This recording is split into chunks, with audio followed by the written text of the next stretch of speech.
All right then. Good morning, everyone. Today is June 23rd, 2021.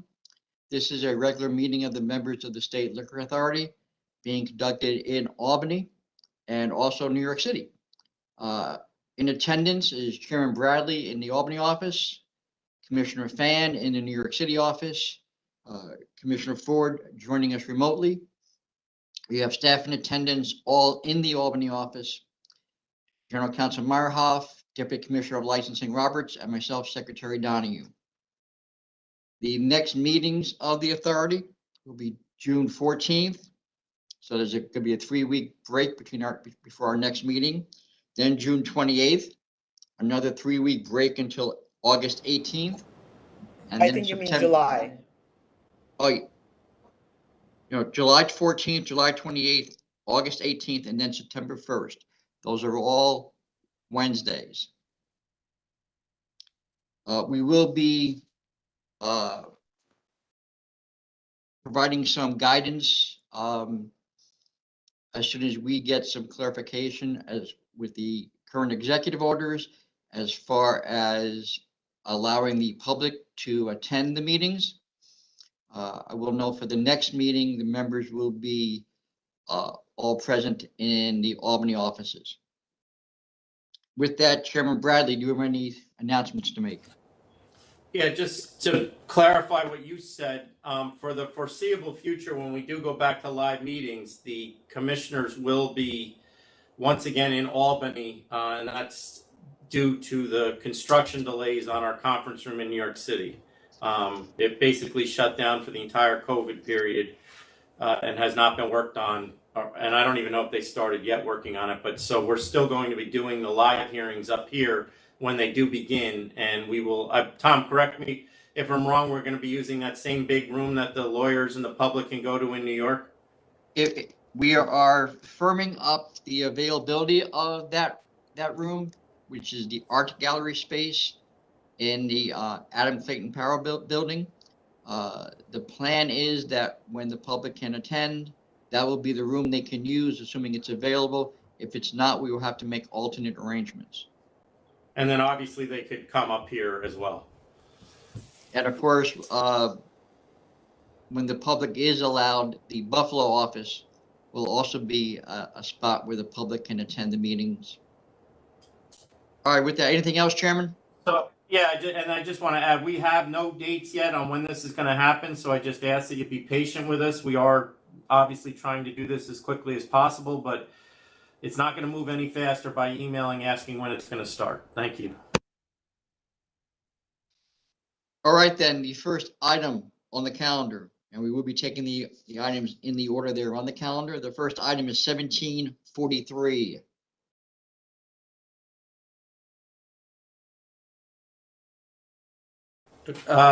This is a tavern with 12 to 15 employees, no security. 2 principals will manage. Max occupancy 74 people with table seating for 40. There are 14 seats at the bar, and will include a backyard area. Recorded music only.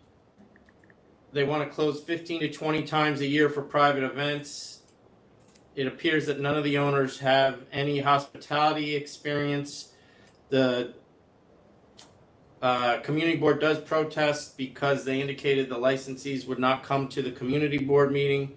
And this is, I should mention, this is a tavern wine because there is a 200-foot law issue. The place was previously licensed without adverse history since 2011.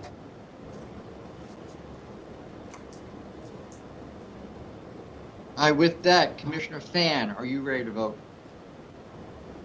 Yes, the community board provided a letter including STIPs from June 7, 2021. Oh, So I am going to vote to approve and adopt all the STIPs, including Sunday to Tuesday until midnight, Wednesday to Saturday until 1 a.m., no backyard, no outdoor, and quiet background music only. All right, Commissioner Ford. I'm going to vote to approve with all the same conditions. the community board did provide in our supplemental, they did provide a list of stipulations which a licensee principal did sign and agree to. The location was previously licensed with no real adverse history, so I vote to approve as well. Chairman Bradley. I'll do the same. All right, the next item, 1744. This is an eating place beer with max seating for 6 at tables. There is no bar. Also, there will be sidewalk tables with 4 seats. It's a deli grocery store with 6 employees, no security, and a manager will be hired, as well as the applicant principal to manage as well. There will be no music, dancing, or promoters. There is no protest.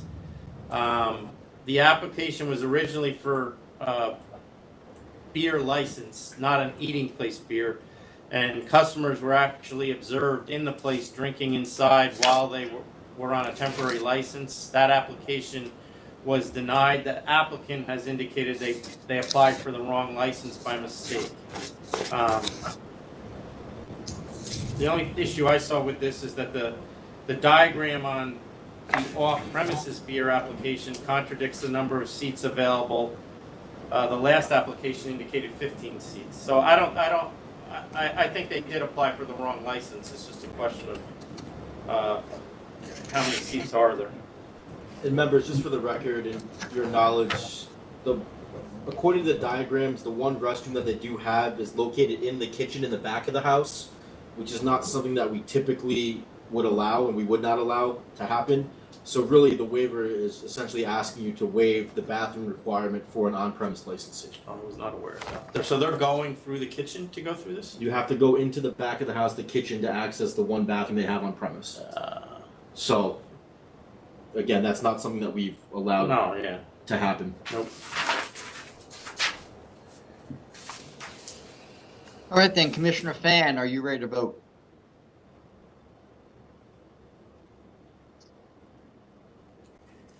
I'm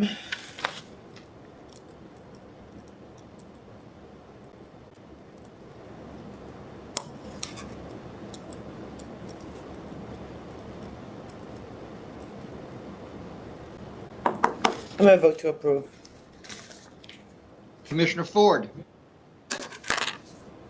I accept their explanation that it was the wrong license that was applied for before as well. The city of Long Beach voices no objection.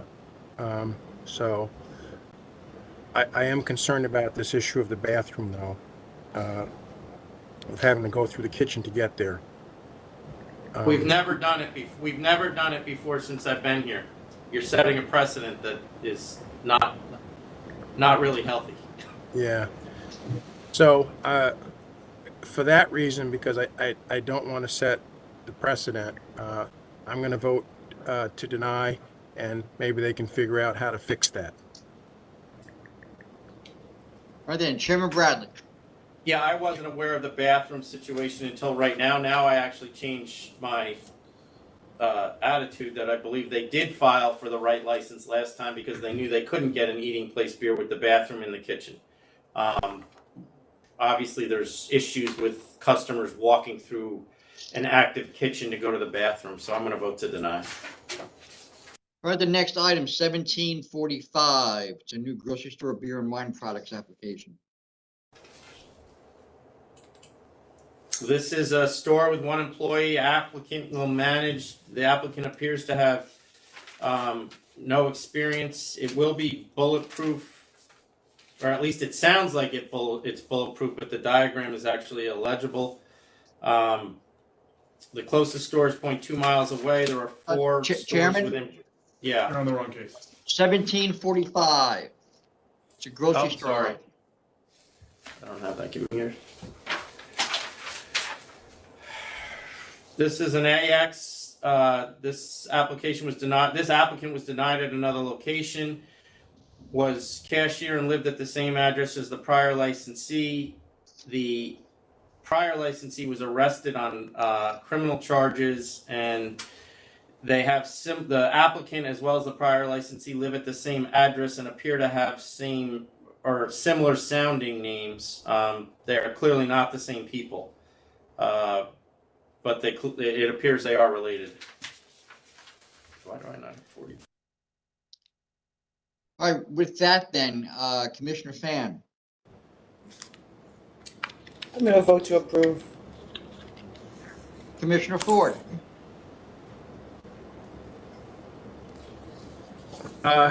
There's no protest, and yeah, I'm pretty sure it's not the same guy as well, so I'm going to vote to approve as well. Chairman Bradley. I'm going to vote to approve. Next is 1746, which is a new package store application. So this is the one I was talking about before. This is a store with one employee. Applicant will manage. The applicant appears to have no experience. There is no protest. The store sounds like it is going to be a bulletproof configuration, although the diagram is illegible. There is a $30,000 investment. The rent is $4,000 a month. The package store will be 1,316 square feet total. 828 of that will be retail. The closest store is 0.2 miles away. There are 4 within 0.6 miles. 2 of the 4 closest stores are bulletproof. Okay, Commissioner Fan,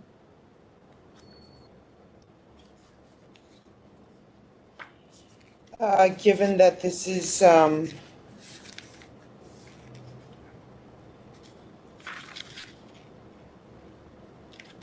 bulletproof store, not really seeing the public convenience, so I'm going to vote to deny. Commissioner Ford, I have just a question about the applicant continuing his full-time job working for a cable company, yet he's going to work 50 hours a week, continue with his current occupation.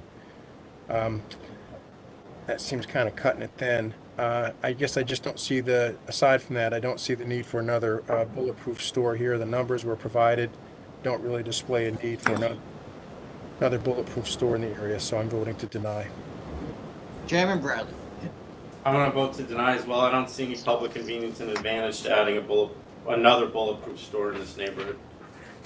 Next time is 1747. It's a new on-premises liquor license. This is a restaurant. This is a restaurant with 8 employees, no security, principals to manage. They will have recorded background music only. The max occupancy is 74 people with seating for 60 and an additional 10 seats at the bar. One principal has 3 identical places with some EO violations that have been CNC'd or are about to be CNC'd. There is no protest. It's going to be open 12 a.m. 7 days a week. And there are 8 other licenses within 500 feet. All right, then, Commissioner Fan.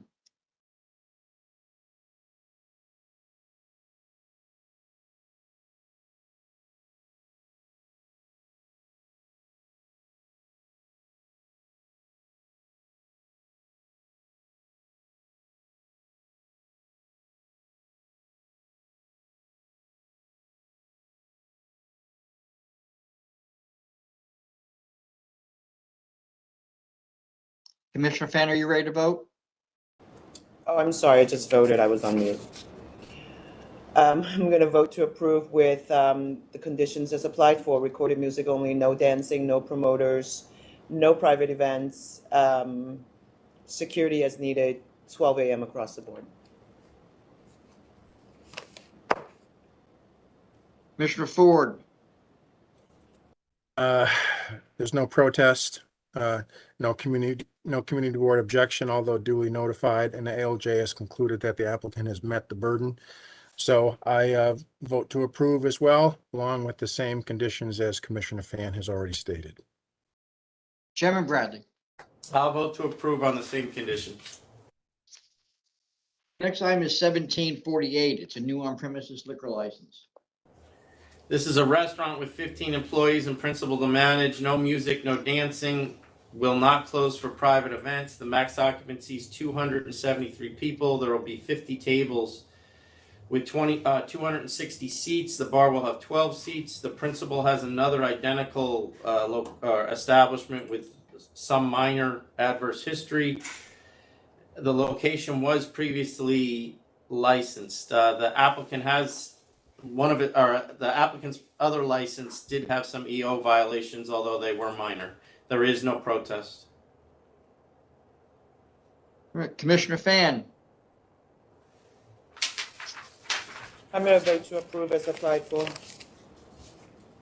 Commissioner Ford, The location was previously licensed with no adverse history, and it appears that the previous licensee abandoned without surrendering the license. I see notice was sent to the principals back in May. I also vote to approve as applied for. Chairman Bradley. I'm voting to approve as well. The next item is 1749. It's a removal of a package store license.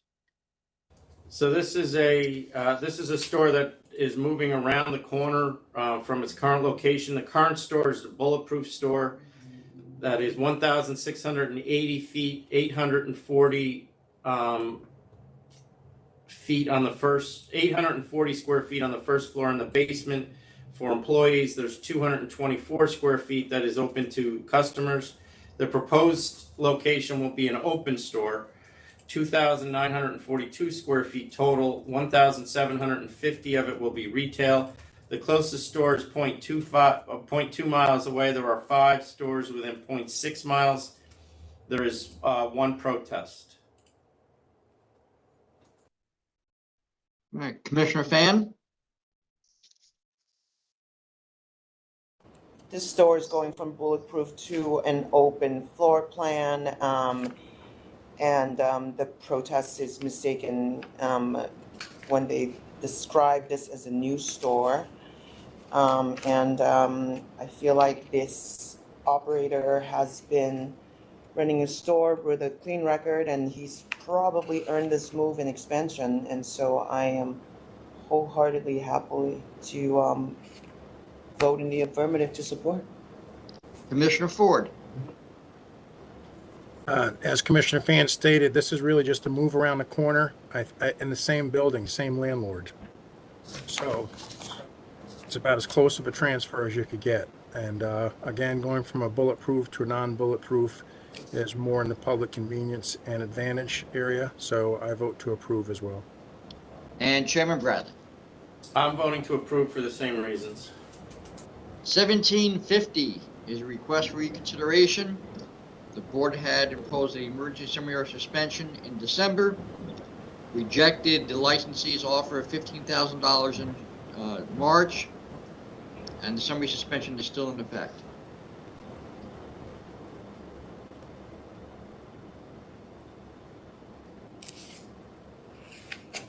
Commissioner Fan? Yeah, this one, just for the record, this one was held over, well, I think we denied the offer completely as opposed to countering because no explanation had been provided by the licensee. The licensee has now explained that he's remediated several of the items. He doesn't appear to address the executive order violations or how he's going to do on those in the future, but since we arguably do not have executive orders to follow, while it would be nice if he had explained how he was going to be a law-abiding licensee going forward, I'm not sure that's necessarily critical to your decision, but they did provide a letter that had been missing the first time around. All right, with that, Commissioner Fan? Yes, I'm going to vote to accept reconsideration and accept the $15,000 penalty. Okay, Commissioner Ford. I vote to grant reconsideration and accept as well. And Chairman Bradley. I'll accept this. I'll grant reconsideration and accept the penalty amendment. Next item is 751 is a $2,000 conditional offer. I'll accept 2,000. Commissioner Ford 2,000 accept. and Chairman Bradley. I'll accept. Next is 1752. It's a new on-premises wine application. So this is a this is a restaurant serving this is a restaurant wine, recorded music only, 15 employees, and employer the principal they will employ a manager and the principal will manage as well. 36 seats plus 8 seats at the bar. Max occupancy is 74 people. Has a rear yard of 500 square feet. That is not on the application. They are not asking to use that. The community board does protest, indicating that the applicant would not agree to the terms over use of the future outdoor space, even though they're not applying for use of that space. And the community board actually indicates that this was never licensed, this location, although our records indicate it was, Adam.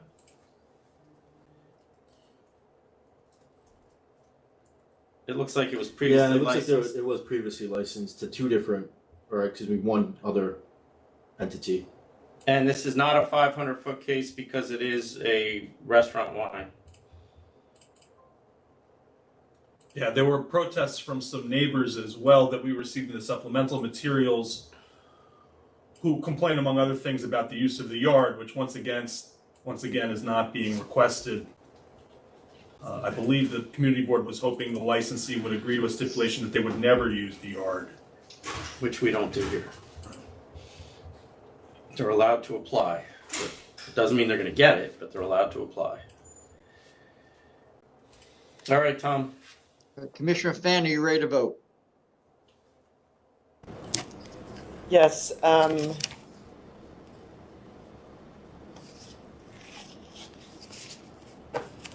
I am going to vote to approve with the bathroom waiver and 11 p.m. across the board, background music only, and no outdoor space in the rear yard, and no outdoor space out in front, even if they were qualified under open restaurant law.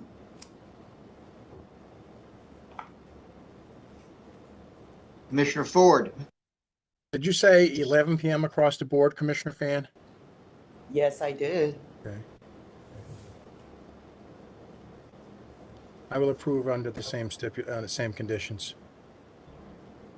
Chairman Bradley. I'll approve on the same grounds.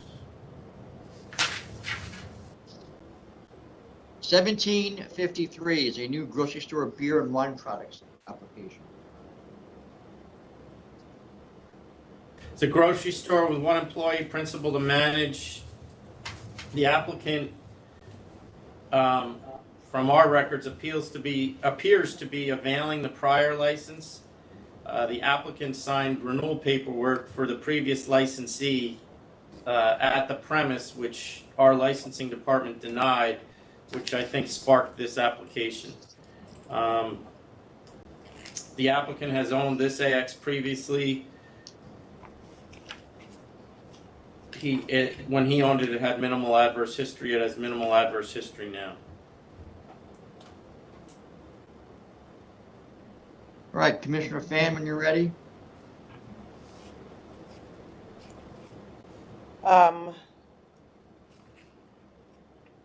Obviously, this applicant had held a license before, so he really should have known better, but with the limited adverse history that Chairman described, this is going to be my what the hell for the day, and I'm going to vote to approve. Commissioner Ford.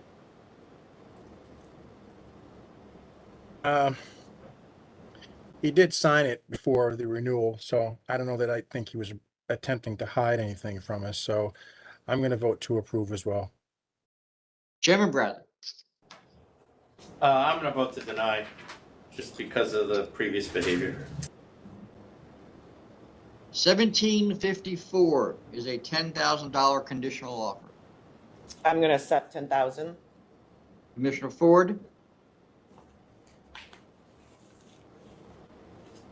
10,000 accept. Chairman Bradley. I'll accept. 1755 is a default at pleading. I'm at 2,000. Commissioner Ford,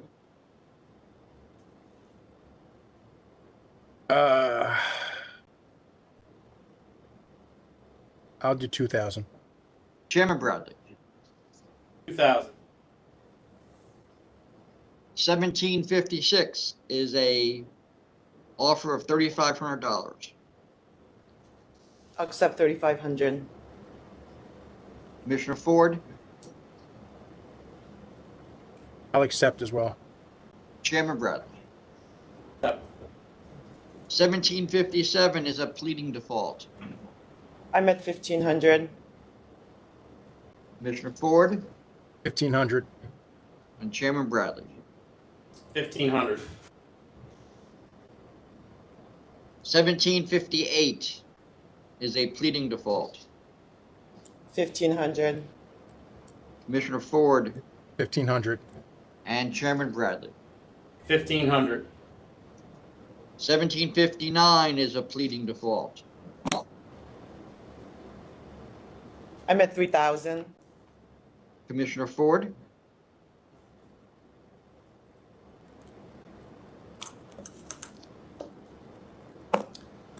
One of It's these. the fourth date. Yeah, yeah. I'll do 3,000 as well. Chairman Bradley. 3,000. 1760 is a $1,500 conditional offer. 1,500 accept. Commissioner Ford, 1,500 accept. Chairman Bradley. Accept. 1761 and 62 is a $10,000 conditional offer. I'll accept 10,000. Commissioner Ford, Has this place been quiet since these listed violations? They were back in February of 2020. Do we have anything else pending since then?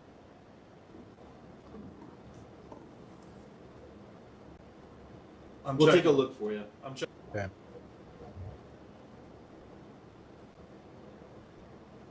nothing else, Commissioner Ford. All right, then I'll accept the 10,000. Chairman Bradley. This is the second focal point charge that they've received in the last 4 years. I'll accept the 10,000, but another focal point charge. There probably won't be another fine. It'll get worse than that. 1763 is a pleading default. I'm at 1,500. Commissioner Ford, 1,500. Chairman Bradley. 1,500. 1764 and 65. It's an offer of cancellation. Cancellation. Accept. Accept. Commissioner Ford, Chairman Bradley. Accept. 1766 is a $3,500 conditional offer. 3,500 accept. Commissioner Ford 3,500 accept. and Chairman Bradley. Accept. 1767 is a pleading default. I'm at 7,000. Commissioner Ford 7,000. and Chairman Bradley. 7,000. 1768 is a $1,500 conditional offer. 1,500 accept. Commissioner Ford 1,500 accept. and Chairman Bradley. Accept. 1769 is a pleading default. I'm at cancel and bond. Commissioner Ford Cancel and bond. and Chairman Bradley. Cancel and bond. 1770 is a $1,500 conditional offer. 1,500 accept. Commissioner Ford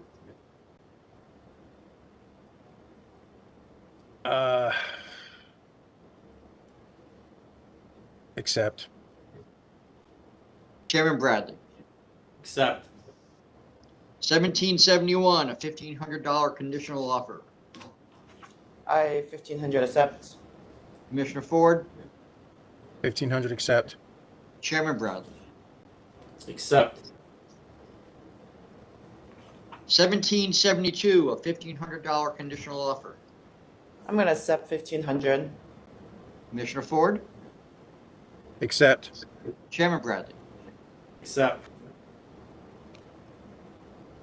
1773 is a $1,500 conditional offer. I'm gonna accept 1500. Commissioner Ford, Accept. Chairman Bradley.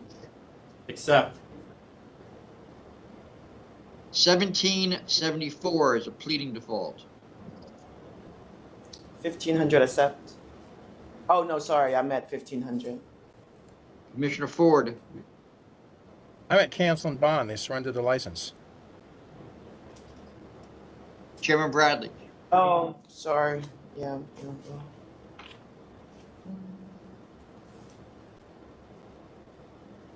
Chairman Bradley, We have a cancel and bond and a what? 1500. License was surrendered. Yeah, I'll do the 1,500 and see if they pay.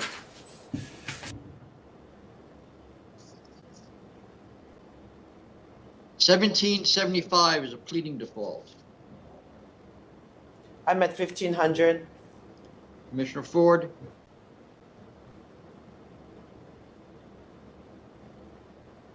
$1,500. Chairman Bradley. 1,500.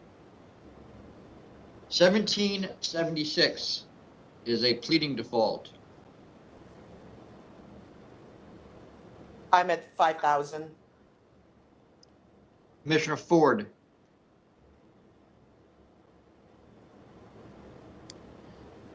I don't know. All previous charges defaulted. It appears this licensee isn't interested in responding. I say let's call it a day, and I'm at cancel and bond. Chairman Bradley. I'll do the 5,000. 1777 is a pleading default. I'm at 2000. Commissioner Ford,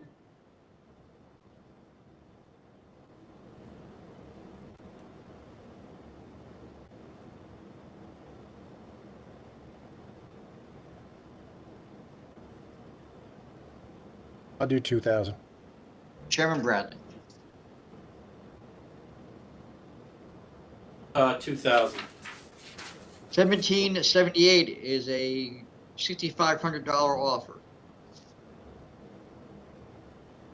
6500 accept.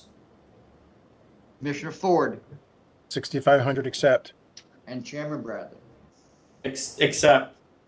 1779 is a pleading default. 2000. Commissioner Ford I'll do 2,000. and Chairman Bradley. 2,000. 1780 is a offer of $1,500. I'm gonna accept 1500. Thank you, Commissioner Pan, Commissioner Ford 1,500 accept. and Chairman Bradley. Accept. 1781 is a $1,500 conditional offer.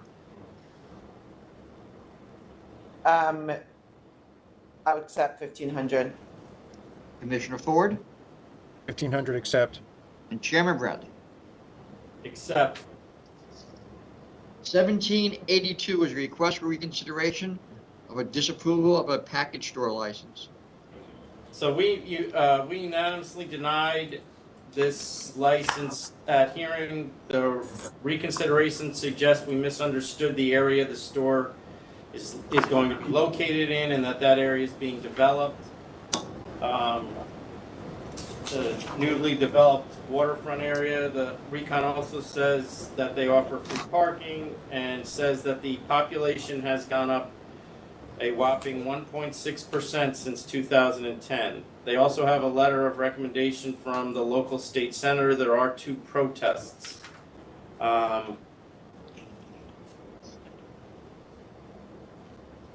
Yeah, I would just That's it. I would just like to point out to representatives who want to argue about population growth that just for the heck of it, I checked to see what the birth rate was in the United States, and it's higher than this population growth, which means the actual number of drinking age adults under a population growth like this is going down.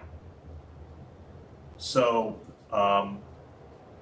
please be careful when you make representations about an increased demand based on what is a 0.16% per year population growth rate.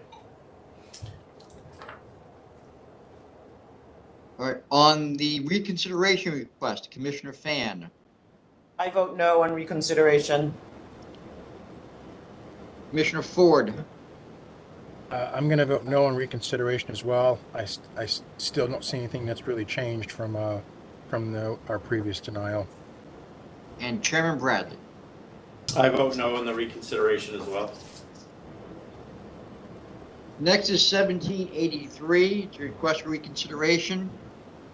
This was a denial of a extension of a conditional approval. Just to keep it consistent, I'm going to go to 3 years, which brings us to November 15, 2021. Commissioner Ford, I had in my notes to probably approve this, but this is it, as Commissioner Fan has just stated. to Implied. the same date, 11/15. Yes. Chairman Commissioners, members, just for the record, the original conditional approval letter went out 11/9/2018. So I recommend that we make it 11/9/2021 if you're going to approve the 3 years. Okay, 11/9, Thank you. 2021. Or should it be 11/8? We issued the letter on the 9th, giving the full 3 years. Sounds good. All right. And you're good with that, Commissioner Ford? Yes. Chairman Bradley. I'll do this. I'll do the same, given the change due to COVID. All right, the next items, 1784 and 85. It's a conditional offer of $1,500.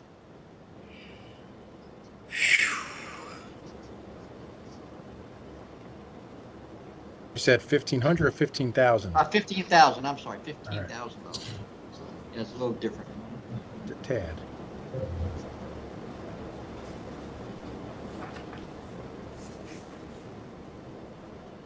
I'm gonna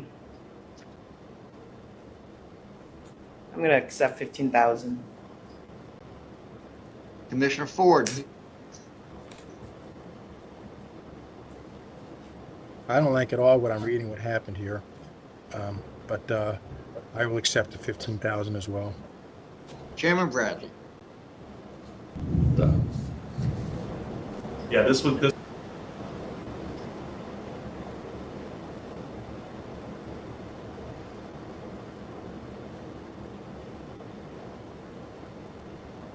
I'll accept the 1,500, but this 15,000. I mean 15,000, but this, just to point out, this is a third sale to minor, which normally would be at least 10,000, and this is a reoffense of the executive order violations, which they already paid 15,000 on a summary.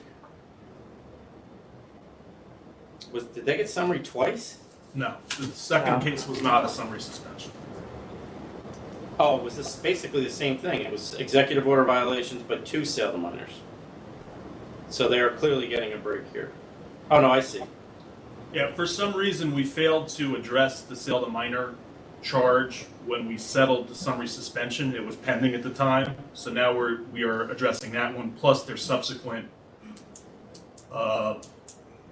executive order offenses. But why was the executive order fine 15,000 in October or November? Because it was that was a suspension. The prior case was a suspension. Oh, okay. They were All right. suspended for 12 days in November. All right, thanks. Yeah. Yeah, But so this- I'll accept the 15,000. But Okay. it's their third sale to minor, one more, and it's been our practice to cancel the license on a fourth sale to minor. Correct. I should be aware of that. 1786 is a $1,500 conditional offer. 1,500 accept. Commissioner Ford, 1,500 accept. Chairman Bradley. Accept. 1787, a $1,500 conditional offer. 1,500 accept. Commissioner Ford 1,500 accept. and Chairman Bradley. Accept. 1788 is a $1,500 conditional offer. I'm gonna accept 1,500. Commissioner Ford, I'll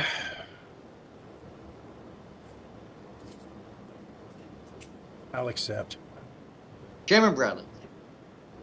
I'll accept. 1789 is a $1,000 conditional offer.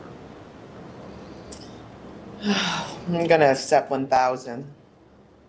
Commissioner Ford,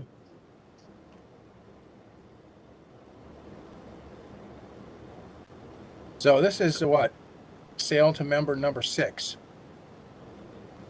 since 85, Or yeah. non-member number 6, yeah.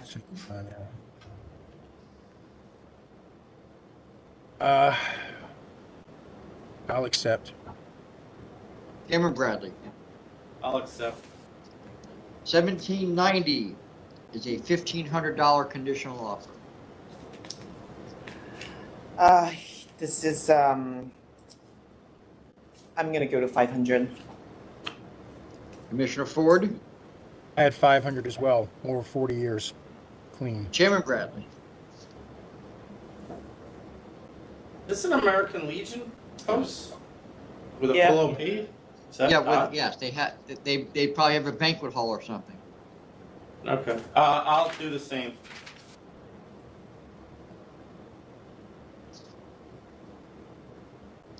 $1791, a $1,500 conditional offer. 1,500 accept. Commissioner Ford, 1,500 accept. Chairman Bradley. Accept.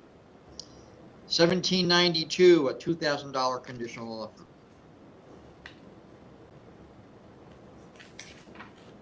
I'm going to go to 1,500. 1,500, okay, Commissioner. And Commissioner Ford, I'll do 1,500 as well. Chairman Bradley. I will go down to 1,500 due to the 40 years of licensing, good licensing history. 1793 is an offer of cancellation and a $1,000 civil penalty. Cancel and bond. Oh, cancel and $1,000 civil penalty. Commissioner Ford,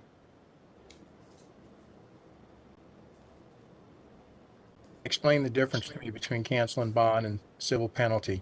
We're not taking a bond for this? the civil penalty is imposed against the licensee. If the licensee doesn't pay it, this will be converted to a bond claim anyway.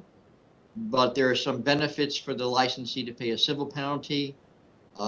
It doesn't show up on a credit report as a glitch on your credit report, so they pay that rather than having to go through the bond, and they'll actually pay more with the bond claim because there's the bond plus collection costs. Got it. All right. I accept. Chairman Bradley. I'll accept. 1794, a $2,500 conditional offer. I would take 2,500. Commissioner Ford, Accept 2,500. Chairman Bradley. Accept. 1795 is a $1,500 conditional offer. 1,500 accept. Commissioner Ford, 1,500 accept. Chairman Bradley. Accept. 1796 is a $1,500 conditional offer. 1,500 accept. Commissioner Ford 1,500 accept. and Chairman Bradley. Accept. 1797 is a default at hearing. At cancel and bond. Commissioner Ford Cancel and bond. and Chairman Bradley. Cancel and bond. 1798 is a matter that went to hearing with one charge being sustained, one charge being dismissed. I'm gonna sustain charge 1, I'm at 1,000. Can I just state on the record, because the members received the ALJ's opinion that dismissed charge number 2. The dismissal of the second charge was based on a finding that what appears on the record to be the intentional serving inside of one individual wasn't enough to sustain a failure to supervise. The defenses that were offered to the charges concerned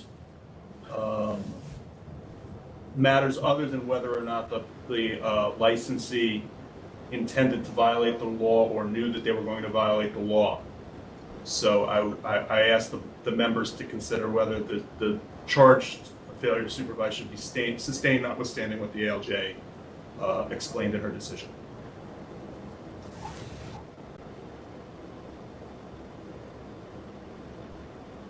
Commissioner Ford?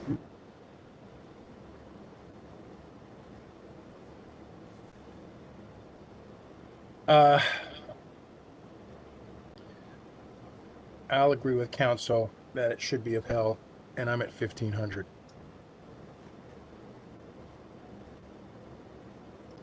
Chairman Bradley?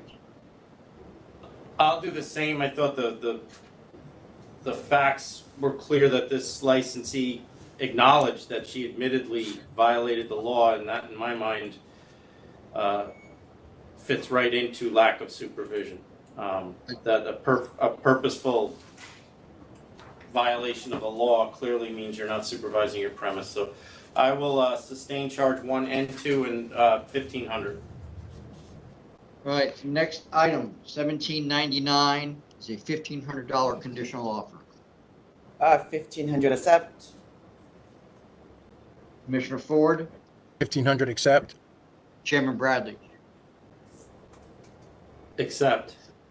Next item is 1800. It's a $1,500 conditional offer. 1,500 accept. Commissioner Ford 1,500 accept. and Chairman Bradley. Accept. 1801. It's a matter that went to hearing. The ALJ dismissed all the charges. I'll dismiss. Commissioner Ford, Dismiss. Chairman Bradley. I'll dismiss all the charges. 1802 is a $4,000 conditional offer. I'll accept 4,000. Commissioner Ford, Accept. Chairman Bradley. Accept. 1803 is a $1,500 conditional offer. I'm gonna go to 750. Commissioner Ford, I'll do 750 as well. Chairman Bradley. 750. 1804 is a $6,500 conditional offer. I'll accept. Commissioner Ford, 1804 you said, Tom? 1804, $6,500 conditional offer. 6,500 accept. Chairman Bradley. I'll accept. 1805, a $2,000 conditional offer. I'm gonna go to 1,000. Commissioner Ford, I'll do 1,000. Chairman Bradley. 1,000. 1806, a $1,500 conditional offer. 1,500 accept. Commissioner Ford, 1,500 accept. Chairman Bradley. Accept. 1807, a $2,000 conditional offer. 2,000 accept. Commissioner Ford 2,000 accept. and Chairman Bradley. Accept. 1808, a $1,500 conditional offer. 1,500 accept. Commissioner Ford,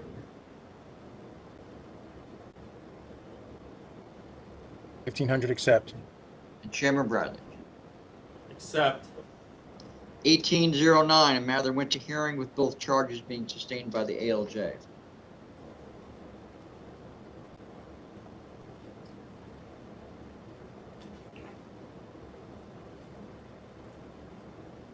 I'm at 2,000. And sustaining both charges? Yes, please.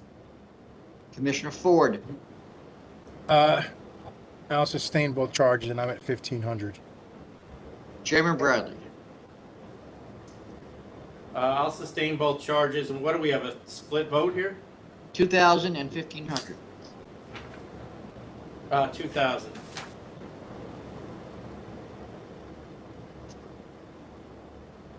$1810, a $1,500 conditional offer. I'm gonna go to 750.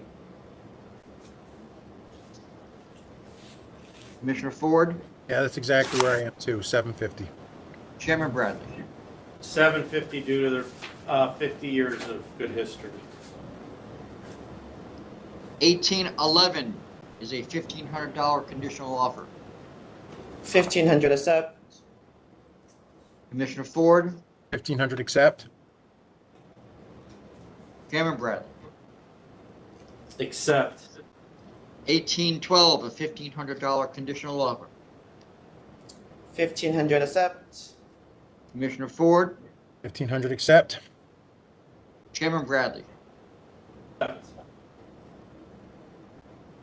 1813. 1813 is a $7,000 conditional offer.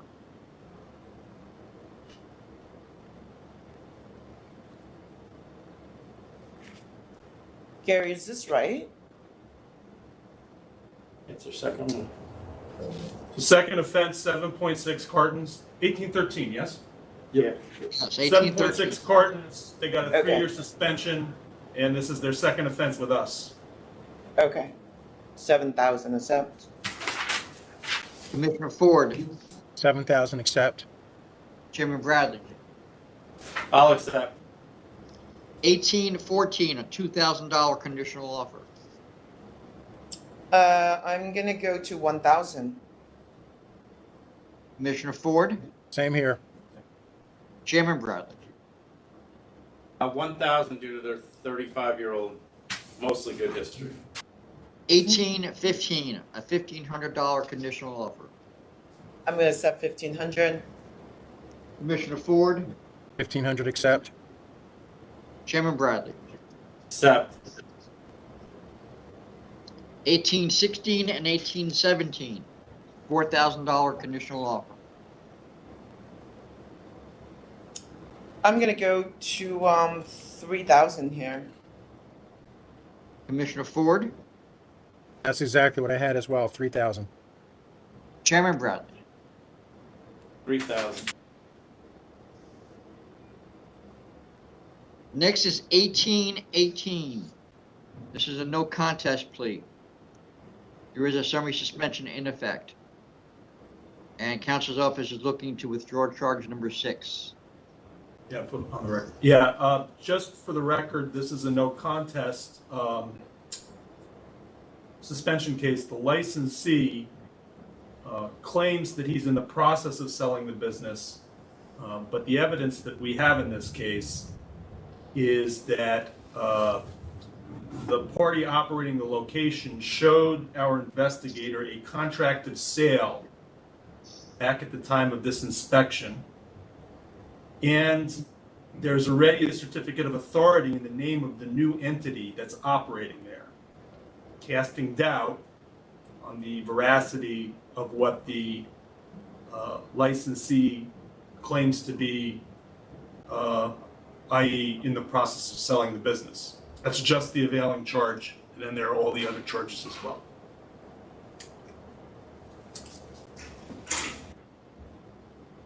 All right, with that, Commissioner Fan, are you ready to vote? Yes, I'm at cancel and bond. Commissioner Ford, I'm at cancel and bond as well. Chairman Bradley. Cancel and bond. Next is 1819. This is an offer of cancellation and bond claim. Cancel and bond. Commissioner Ford, Cancel and bond. Chairman Bradley. Cancel and bond. All right, next is 1820. It's a proposed advisory to extend the existing relief regarding the submission of renewal fees the safekeeping requirement and the collection of civil penalties to the end of July. Yes, I'm going to vote in the affirmative to support the extension of all deadlines regarding submission of renewal fees, safekeeping requirements, and collection of civil penalties, extending such deadlines to the end of July 2021. Commissioner Ford, I approve as written as well. Chairman Brett. I'll approve as written as well. 1821 is $1,500 conditional offer. 1,500 accept. Commissioner Ford, 1,500 accept. Chairman Bradley. Accept. 1822, a $1,000 conditional offer.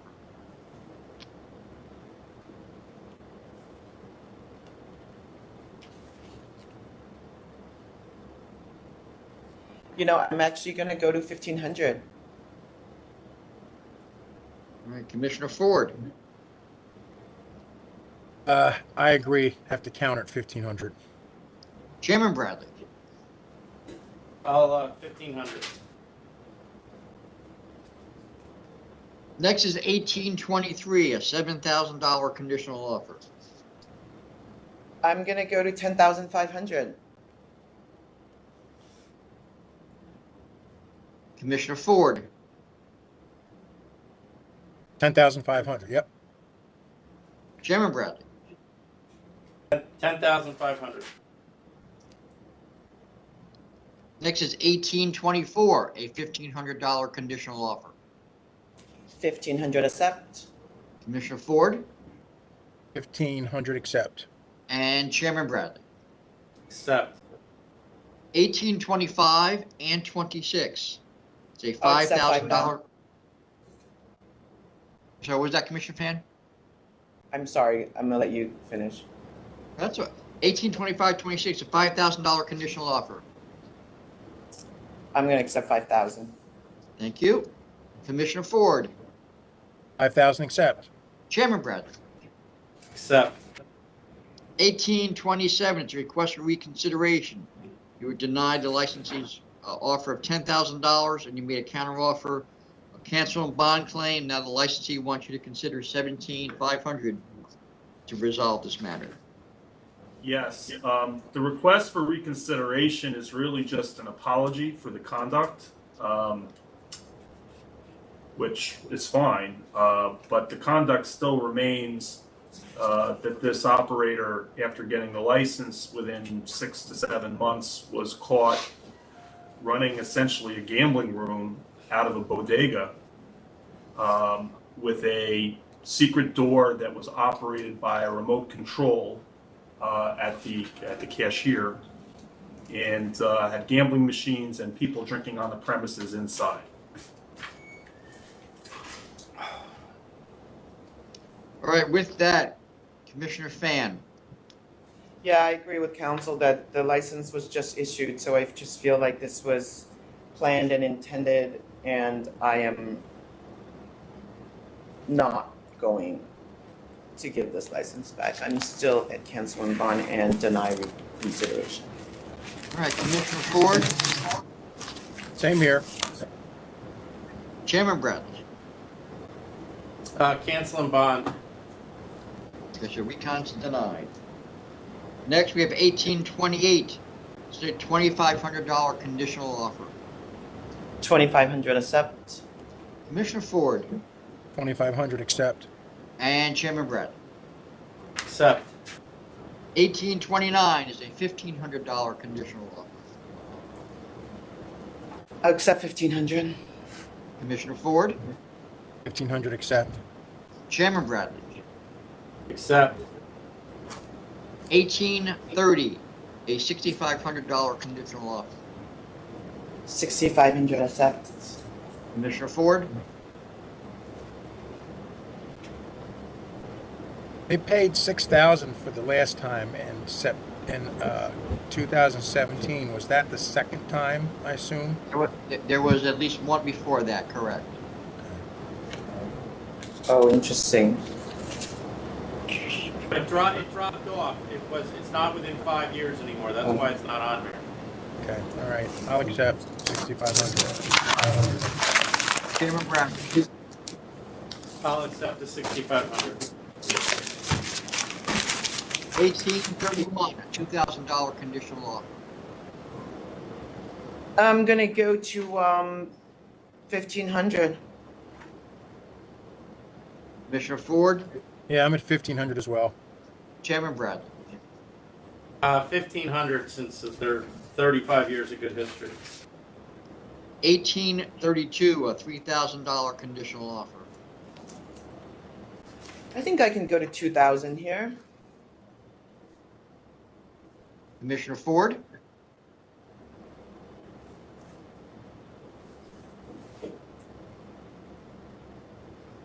I'll go to 2,000 as well.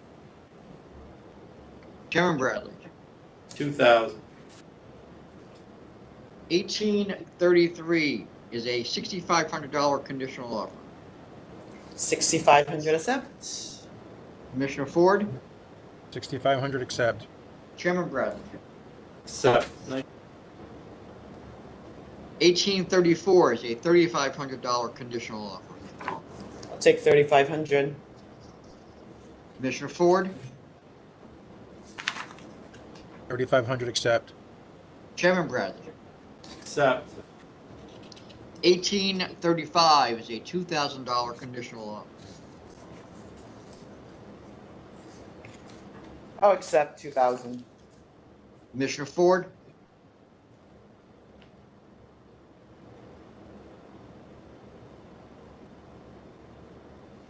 I'll accept. Chairman Bradley. Accept.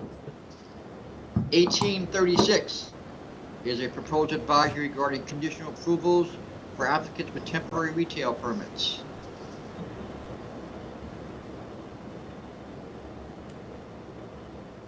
I'm going to vote to approve to extend the conditional approvals for applicant with temporary retail permits until July 31, 2021. Commissioner Ford, I vote to approve the extension as written. Chairman Bradley. I vote to approve the extension as well. 1837, a $2,000 conditional offer. I'll accept. Commissioner Ford,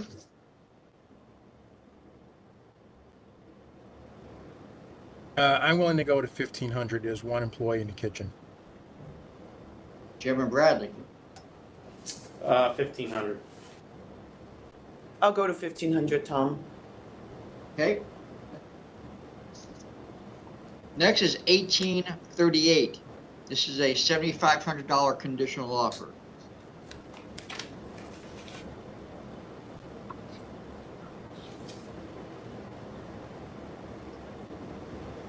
I'm gonna go to 3,000. Commissioner Ford,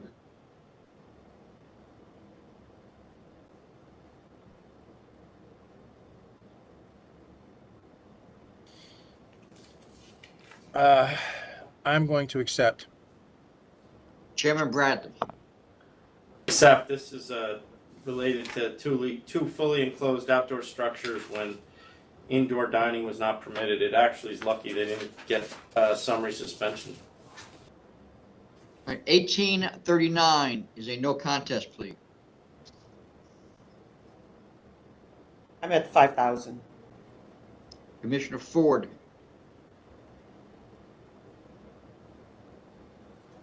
Yeah, I had 5,000 as well. Yep. Chairman Bradley. 5,000. 1840 is a $5,000 conditional offer.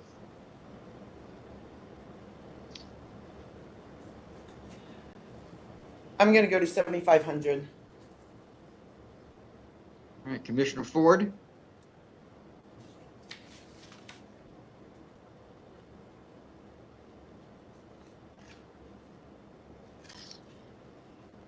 I will accept the 5,000.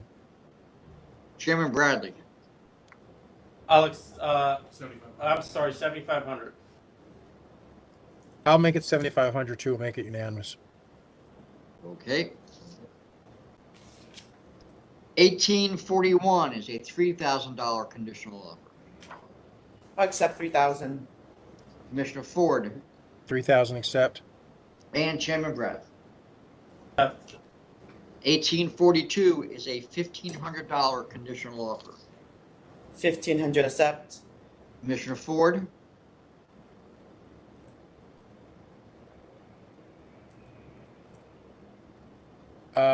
I'm willing to go down to 1,000. All right, Chairman Bradley. I'll accept. 1843 is a $4,000 conditional offer. I'm going to take 4,000. Commissioner Ford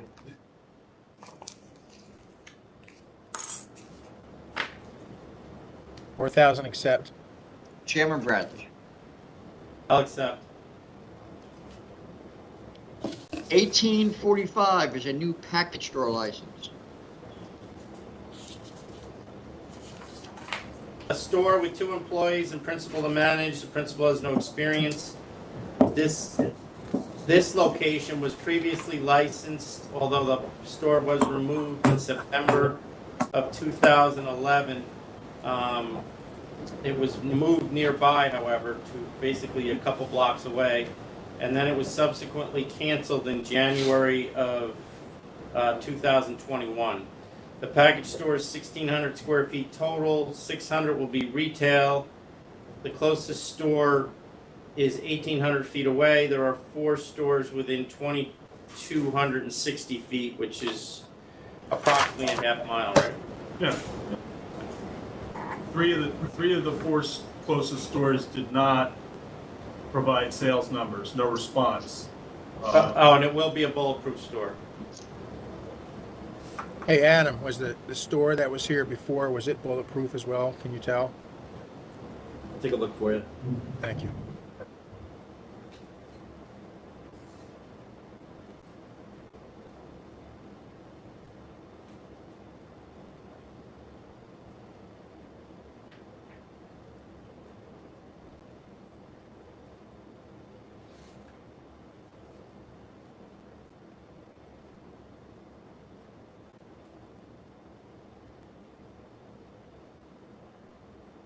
It was a bulletproof store.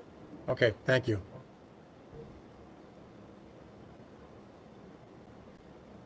All right, with that, are we ready to vote?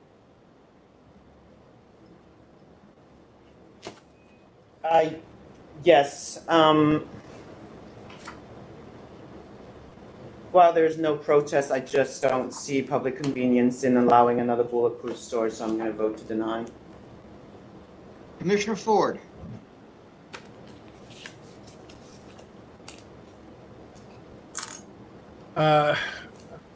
I don't see evidence that there's the need for another bulletproof store at this location.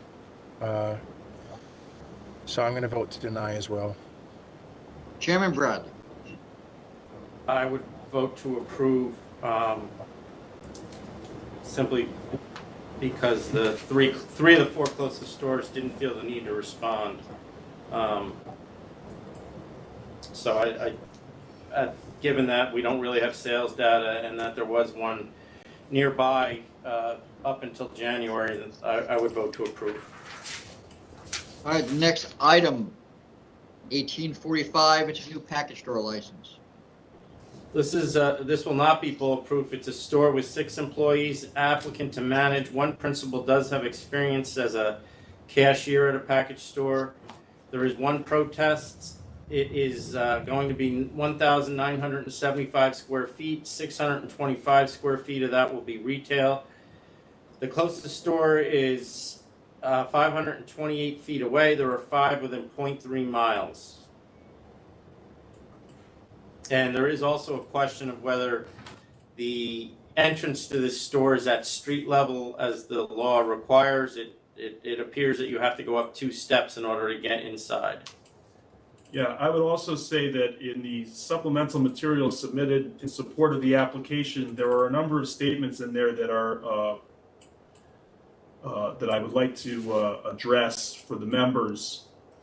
there's a statement that the distance from this store to the other stores does not exceed the average distance between the existing stores.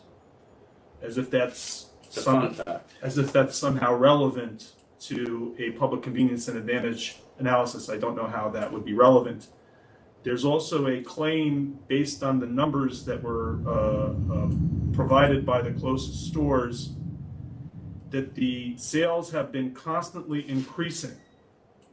And I do not believe that is true based on the numbers. It appears that there have been some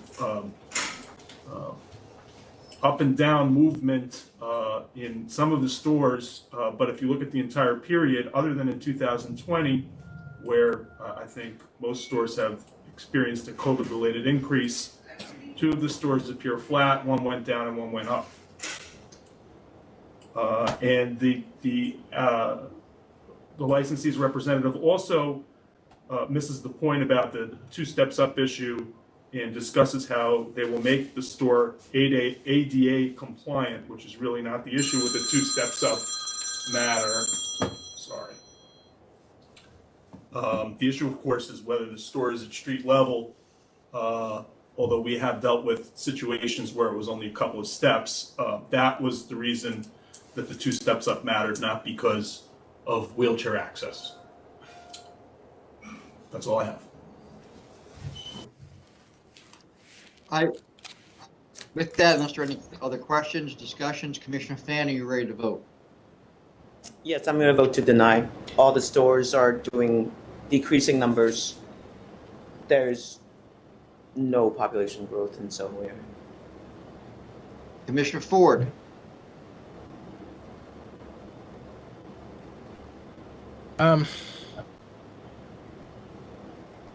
The closest store, numbers kind of peaked a little bit, but I think that's COVID 2020. Looks like the same they had in 2019, the same numbers. The one store that protested, their numbers drop off. They don't include most of 2020. About 10 months of the year is missing from their protest letter. Third closest kind of numbers went up and then peaked and went down again. Other one looks like it went down again. So I'm going to go along with Commissioner Fan and vote to deny as well. I'm not quite sure that I really see need public convenience and advantage at this point. So I vote to deny. Chairman Bradley. I'm voting to deny. I don't see any public convenience and advantage. There are 5 stores within a 5-minute walk of this location. The sales of all of the 5 closest are either flat or going down, even in 2020, which is surprising given that most liquor stores did see an increase in sales in 2020. These 5 closest did not. All right, the next item is 1846. This is a transfer of a package store license. We do have a request from the applicant's representative to have this matter held over to give them time to respond to the issues raised about the disciplinary history of both the applicant and the current licensor. Okay, okay. Well, hold July. on. So, can you just clarify that for me? The applicant's representative wasn't aware of his client's adverse history before the hearing? My guess is that, this is an educated guess, that the applicant's representative didn't think that was going to be an issue. It's always an issue. But don't we have I thought we had a submission discussing it. I'm sure. I don't know. Yeah, we do. We have a letter from the applicant herself. All right, we can vote. Go ahead. Vote on the adjournment. I think Commissioner Fan, do you want to hold the matter over? I think there's also a misunderstanding in the submission by the applicant. They're indicating that the matter is going before the board because of the disciplinary history. That's not the case. It's a liquor store. So Commissioner Ford, where are you? I'm willing to hold it over July 15th. I don't really think it makes a difference, but I'm willing to give them the benefit of the doubt. Okay. July 15th, right? July 14th. Is Yes, anybody going to July- grant, other than the new information that they clearly want to supply to us, was anyone willing to grant it without that information? Yeah, that's why I was asking, is I was gonna approve it. I don't think I need to Yeah, wait. so we're not holding it over then. All right, Tom, go ahead. I'm gonna vote to approve, Tom. Commissioner Ford,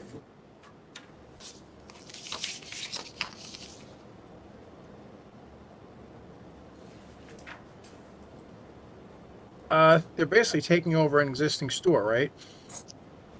Yes. that's correct. Correct. All right. Yeah, there's no need to hold it over. I approve as well. Chairman Bradley. I vote to approve. Next item is 1847. It's a new package store license. Yeah, the supplemental submission makes the assertion that the second closest store, which the board licensed in the fall of 2020, never opened, and therefore there's a vacancy in the area. We're going to investigate that. So my recommendation is that this one be held over. Sure. July 14th. She wants to hold over to July 14th to see if the new store is still open. Yes. Commissioner Ford, I'm with me. Chairman Bradley. July 14th. Okay. Next item is 1848. It's a transfer of an on-premises liquor license. This establishment is on a temporary license currently. It's a bar. It's not a 500-foot case. It's a bar tavern with 4 employees. Principals to manage. Recorded music only. Principals do have experience. They operate 2 places within Brooklyn with until 4 a.m. and they have minor to no adverse history. Community board does protest. The community board has asked that all liquor sales end at 12 a.m. or 12. I couldn't understand this. The community board steps in, I believe, indicate 2 a.m. closing Monday through Saturday, and then on Sunday a 12 a.m. stop of alcohol on Sunday night. I believe that's what it says. It's 6 tables with 24 seats. The bar is 15 seats. The max occupancy is 45. No DJs, the previous license, no adverse history, and that's pretty much it. Yeah, no, the applicant, after seeing what the community board said about stipulations they were looking for, went and got signatures from 250 people, 171 of which they assert are within 500 feet of the location in support of the application. The applicant appears to want 4 a.m. across the board, although it did appear that they were willing to compromise at 2 a.m. Sunday through Thursday and 4 a.m. Friday and Saturday. That was not sufficient for the community board. All right, with that then, Commissioner Fanny, you ready to vote? Yes, since this is not a 500-foot case, and while I really appreciate the community board's concerns, I am going to vote to approve with the following conditions: background music only, no bands, no DJs, no promoters, no subwoofers. I'm going to go with 2 a.m. across the board. Commissioner Ford, I'll do the same, and they can serve liquor up to closing. They have a couple of places with no history. They seem to be decent licensees, responsible licensees, so that's why I'm voting the way I vote. Commissioner, just to confirm, not just liquor, all alcohol sales up until the designated closing time? Yes. Thank you.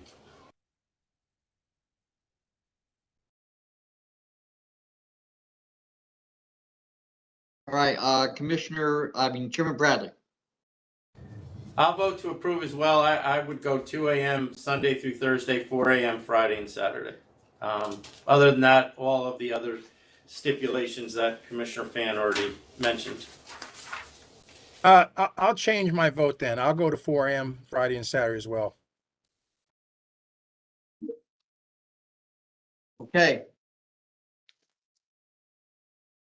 Next item, 1849. It's a new on-premises liquor license subject to the 500-foot law. This is a 500-foot case in which the ALJ did find public interest. It's a restaurant with 12 employees, 6 to 10 security guards, principal to manage. There will be recorded music and DJ. The principal does have experience and owns another establishment. The max occupancy is 250, 24 tables with, and then there's 14 seats at the bar. There is no protest. In fact, the community board supports, as well as the Chamber of Commerce from Flushing, because I believe his other bar is in Flushing. The CB made stipulations of a 4 a.m. close 7 days a week, which really aren't stipulations.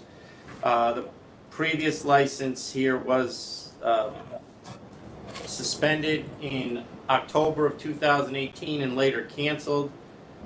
The licensee applied here, that licensee applied here and was denied in 2020.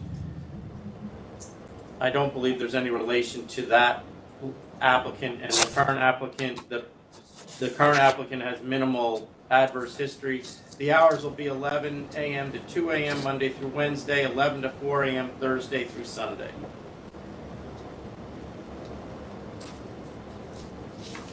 All right, with that, Commissioner Fan, are you ready to vote?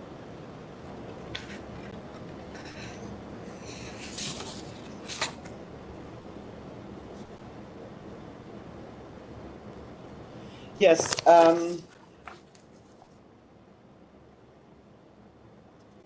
since the community board sent in a letter of support with stipulations, I'm going to vote to approve. With the community board stipulations? Yes, please.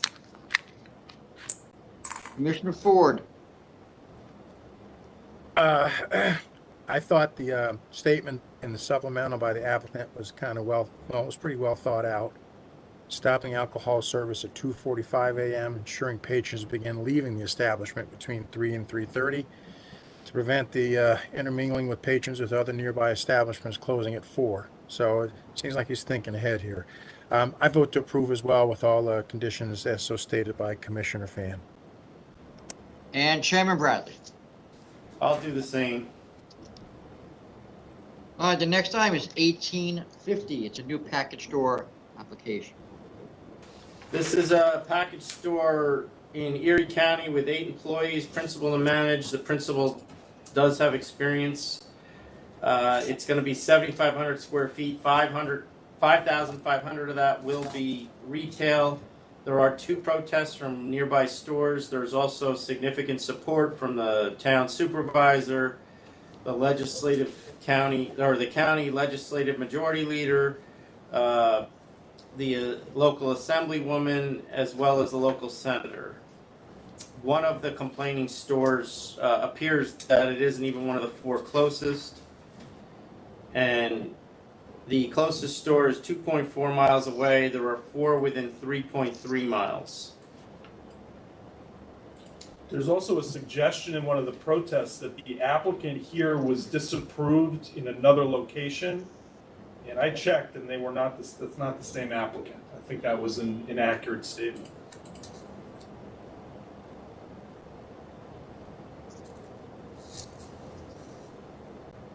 All right, Commissioner Fan, you ready to vote? Yes, with four of the closest stores, all more than 2 miles away, and the support of the town supervisor, I am going to vote to approve. Commissioner Ford,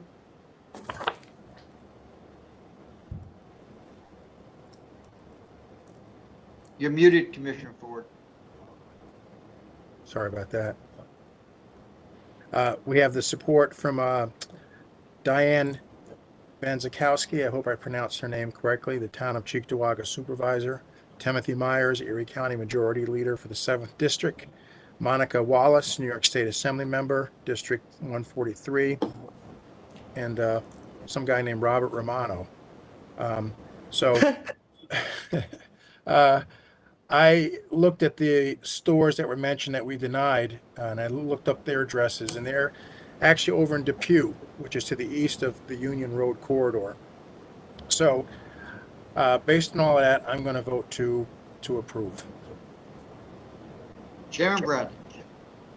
I'm going to vote to approve as well, for the same reasons as the other two commissioners. Can we take a 2-minute break now? Or 5 minutes. Sure. Take a brief recess. We'll come back at, let's call it 11:40. Okay.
Are we ready to resume the meeting?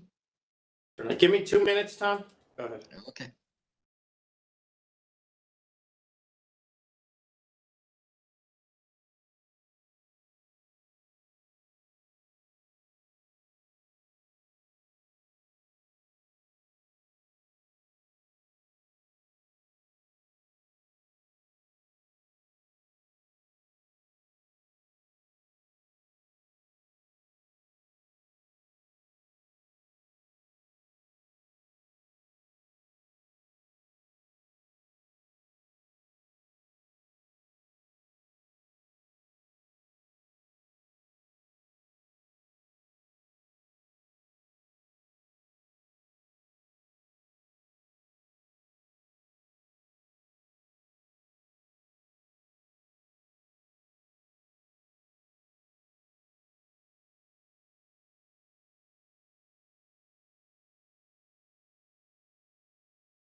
We're ready to rock, Tom. Thank you.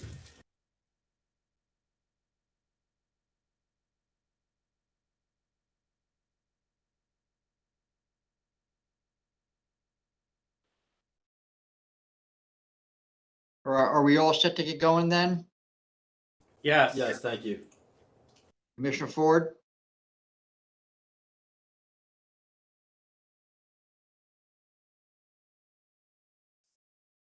Yes. Okay. All right, then, we are going to resume with item 1851. This is an application for a new on-premises liquor license. It's a 500-foot case. So this is a restaurant with 15 employees, principals and manager will manage. Recorded background music only, 49 max occupancy, 16 tables with 34 seats, outdoor backyard with 3 tables and 14 seats. The ALJ said no public interest because of the lack of specificity in the public interest statement. The applicants have passed and active licenses with adverse history. The adverse history is all at 1 license. There is no protest. An applicant principal of this application was disapproved at this location in June of 2020. Gary, do you want to explain that? Yeah, so this place was licensed as El Sotano. That license was issued in February of 2018. It appears that the daughter of the current applicant was somehow involved in that prior license. I think maybe even been a principal, although she's used 2 different names that might have caused some confusion with the licensing bureau. But when this applicant, the same entity, applied for this license previously, the application was denied based on an availing, and the availing was based on the fact that they had actually signed the lease back in May of 2018, just 3 months after the other license was issued. So now they're applying again, and we have a representation from the applicant's representative, lawyer, that there really was no availing, that this operation opened in November of 2019, so they weren't using the prior license.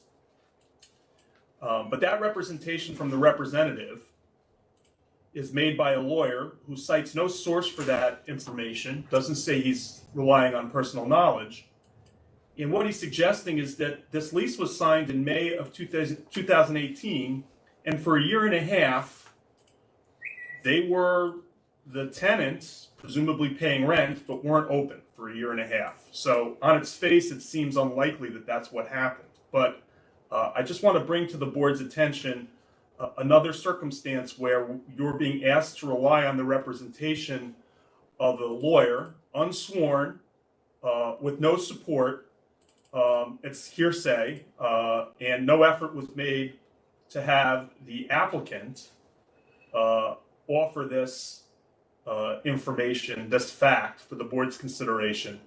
A repeat problem that we have, which I only bring up, mind you, when the representation appears to be false, and a year and a half lag here at least should have been explained, because it doesn't really make much sense to me.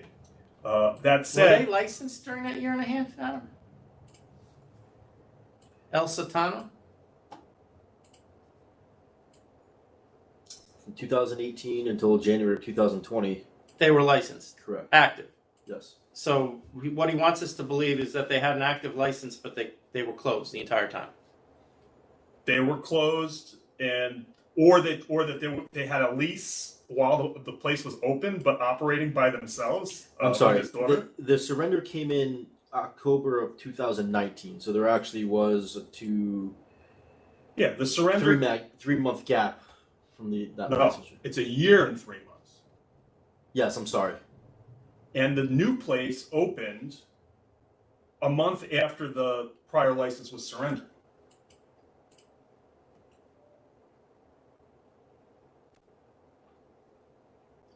Now that said, the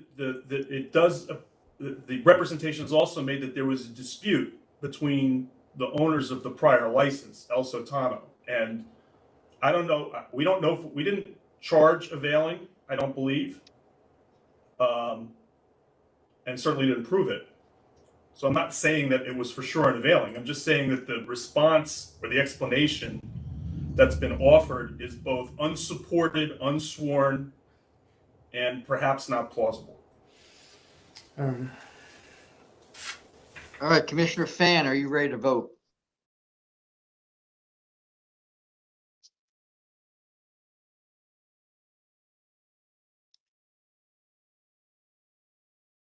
You're muted, Commissioner Fan. Just While I agree with all the concerns that were raised and the 500-foot hearing outcome, I do feel like this is a Polish restaurant and it is just a regular small restaurant. So I'm going to vote to approve until midnight across the board.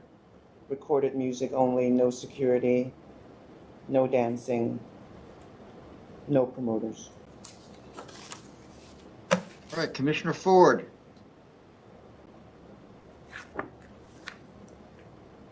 I have concerns about how the place is going to be managed. Michael, the dad, is only 10 hours a week, and he's the primary shareholder. His daughter and her husband, only 20 hours each. That's only 50 hours to manage the place. So that's a bit of a concern to me. Also, the fact that the investment is only $5,000, which is less than the first month's rent. And it could be because it was licensed. Well, they're operating. Yeah, What's that? Yeah, Commissioner Ford. they're operating already. Oh, okay. I'm sorry. I misunderstood that. Yeah. All that being said, this is going to be my what the hell for the day, and I'm going to vote to approve. Are you going to approve the same condition for time that Commissioner Fan imposed? Yes. Yeah, I said midnight. Right. Chairman Bradley. I'll vote to approve as well, but for the same reasons articulated already. All right then, the next item, 1852. It's a new package store license. So this is a store with 10 employees, principal to manage, and they will hire a manager with experience. It's going to be 4,730 square feet. 1,904 of that will be retail square footage. There are 2 protests.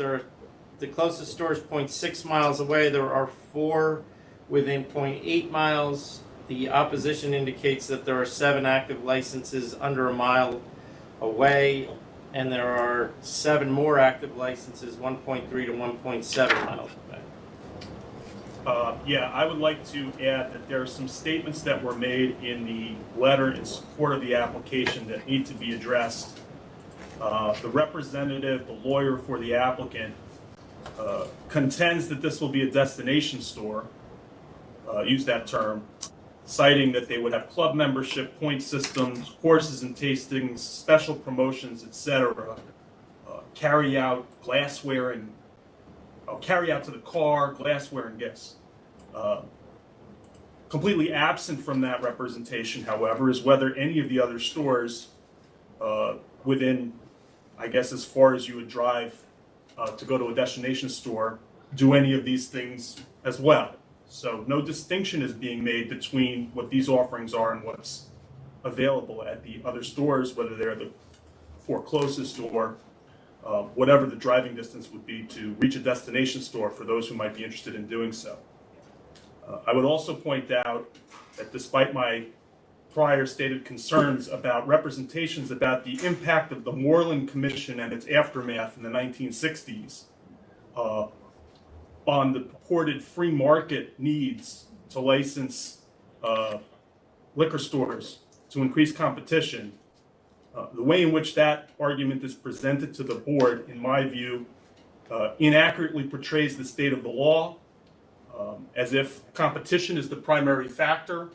If that were true, the board would never be analyzing the factors it routinely analyzes when considering applications for liquor stores, because they would all be irrelevant.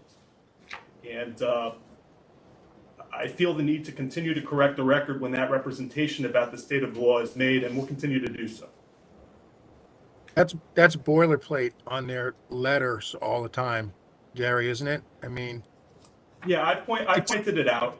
Yeah, and I was hoping that some credit would be given to the fact that I've been critical of that, but apparently none has, and that's fine. It's they can represent their client any way they see fit, but I still feel like the board needs an accurate description of the law when it rules on these matters. And what we're talking about here is the list of factors that the board considers when they consider liquor store applications.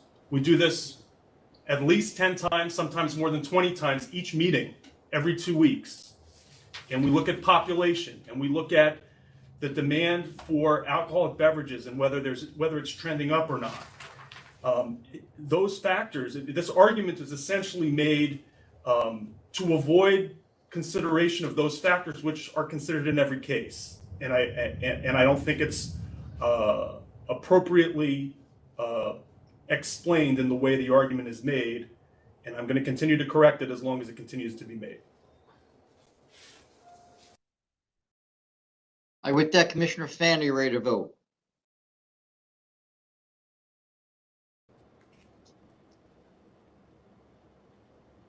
Yes, I'm not really seeing public convenience, and I don't see the demand to yet add another store here. The building that they intend to go into is not even built yet. I've never seen pictures of dirt as photos of the store. I am going to vote to deny. Commissioner Ford,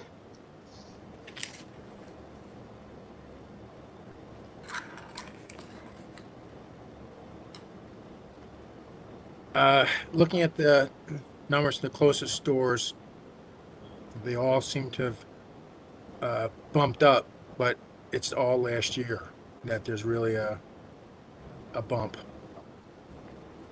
As a matter of fact, the previous years for a couple of them actually went down from the previous years before that. So I'm going to vote to deny as well. I'm not sure that I really see the need for another store like this location. So I'm voting to deny as well. Chairman Bradley. I'm going to vote to deny as well. There appears to be 14 stores within under a 10-minute drive. The location of this store is right off the Long Island Expressway, which really doesn't make it convenient to the surrounding population. And the idea that they're going to have a destination store without even indicating whether the other stores in the area are providing the services that they say they're going to provide is speculation at best. So I just don't see any public convenience and advantage based on the location and based on the fact that this area is currently being served by a number of liquor stores, all of whom are seeing flat sales other than in 2020. All right, the next item, 1853, it's a new on-premises liquor license application, subject to the 500-foot law. So this is a restaurant with 30 employees, no security, and they will hire a manager. Recorded live DJ, karaoke music. Max occupancy is 380 people inside. They're also going to have a roof where the max occupancy is 130 outside. There will be 177 tables with 354 seats. The ALJ, it is a 500-foot case, and the ALJ says it is in the public interest, but that licensing has pointed out that after that decision was written and published, the applicant misrepresented their adverse history, indicated to the ALJ that they had no adverse history on their other licenses, and as well as pending disciplinary cases, including a license that received a summary suspension after their public interest statement was filed. The public interest statement was signed by the applicant as well as by the representative, who I believe is a lawyer. The lawyer who signed the public interest statement represented this individual on all of his enforcement cases in front of the SLA. So how that representative would not know of the adverse history, and how the applicant wouldn't know of the adverse history, is basically unbelievable. Chairman, history- just so the board knows, yesterday the attorney did submit a supplemental submission addressing that issue, but since it was significantly late, it was not accepted by Secretary's office. But he did also send one in prior to that that is in the supplemental, a letter, correct? That's correct, yeah. The applicant's history goes from 2016 to 2020. It involves 4 other licenses. And as I said, one of those licenses received a summary suspension. Well, just to be clear, the suspension did come after the public interest questionnaire was filled out, but there were multiple separate disciplinary proceedings against the applicant that led to fines that the representative and the applicant certainly, you would think, would be aware of when it's multiple disciplinary proceedings. So in the supplemental, the representative finally does acknowledge the adverse history, but in my opinion, completely minimizes it and calls it a relatively minor adverse history when it isn't. The hours of this place will be 12 p.m. to 4 a.m. And as I indicated, it does have a rooftop space. I don't believe we received anything from the community board, or from the community, I should say, not the community board of White Plains, one way or the other. There's no opposition from the city. Correct. There's a support from Congressman Espaillat and New York City Council member Rodriguez. Want to consider them community, I suppose so. Well, I don't know. You said New York City Council member. Do you mean White Plains or New York City?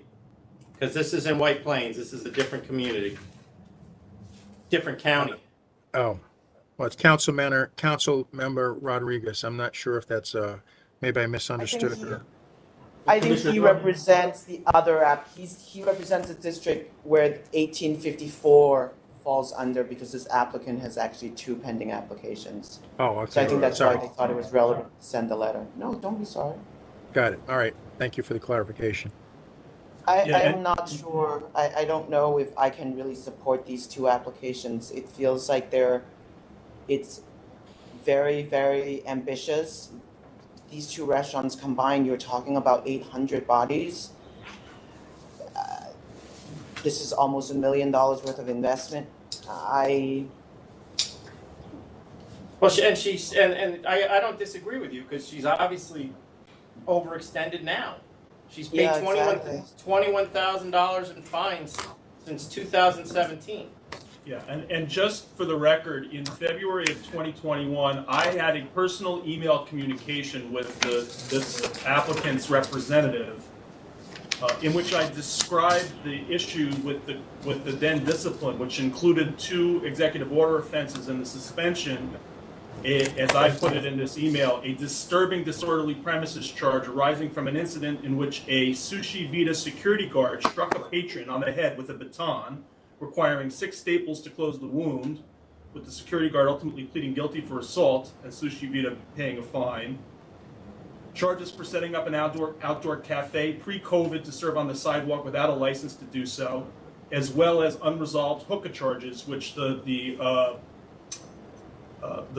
representative seeks to minimize by saying his client thought she could serve hookah at her locations. So the existing portfolio of licenses this applicant has led to that level of conduct.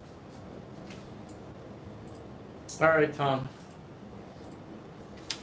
All right then, on 1853, Commissioner Pham.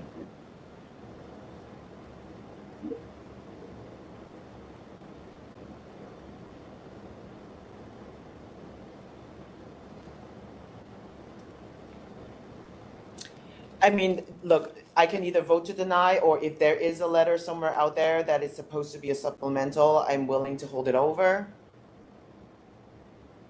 And maybe we can see the applicant in person next time. I don't know.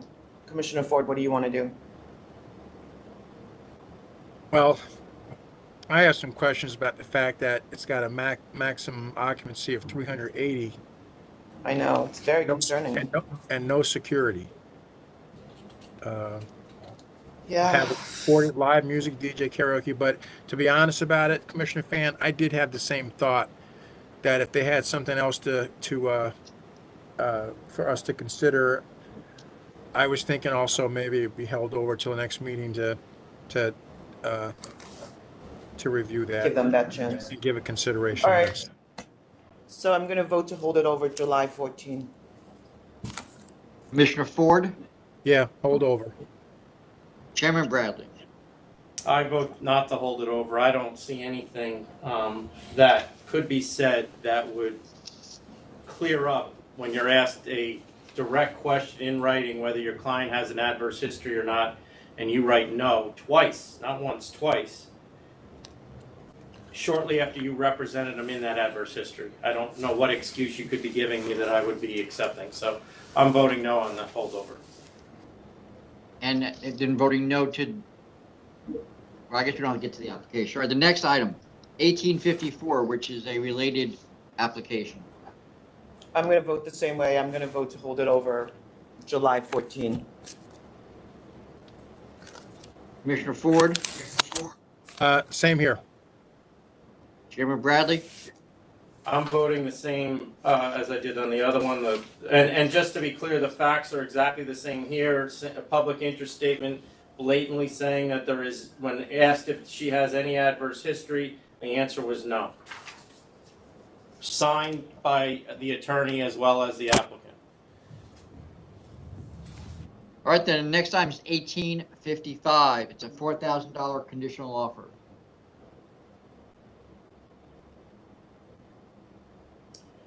I'm going to accept 4,000. Commissioner Ford, 4,000 accept. Chairman Bradley. Accept. 1856, a $1,500 conditional offer. I'm going to accept 1,500. Commissioner Ford, 1,500 accept. Chairman Bradley. Accept. Next item, 1857, a $2,000 conditional offer. I'm going to accept 2,000. Commissioner Ford, 2,000 accept. Chairman Bradley. Accept.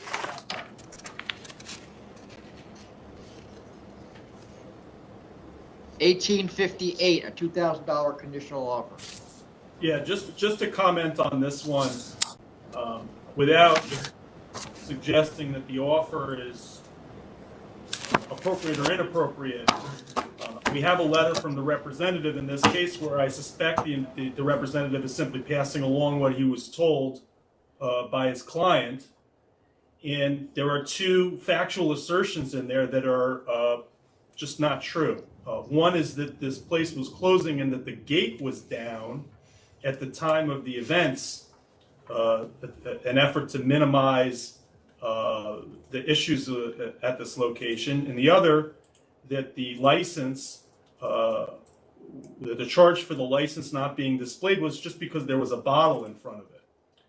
Well, I saw these representations, and I also saw the investigative report, which says the contrary. The investigative report says that the task force, including Detective Spatara, went over to this location because they had reports that they were staying open after curfew. And when they got there, it was wide open and they walked in. There's a video. So I watched the video, which corroborates the report and contradicts the representative's statement.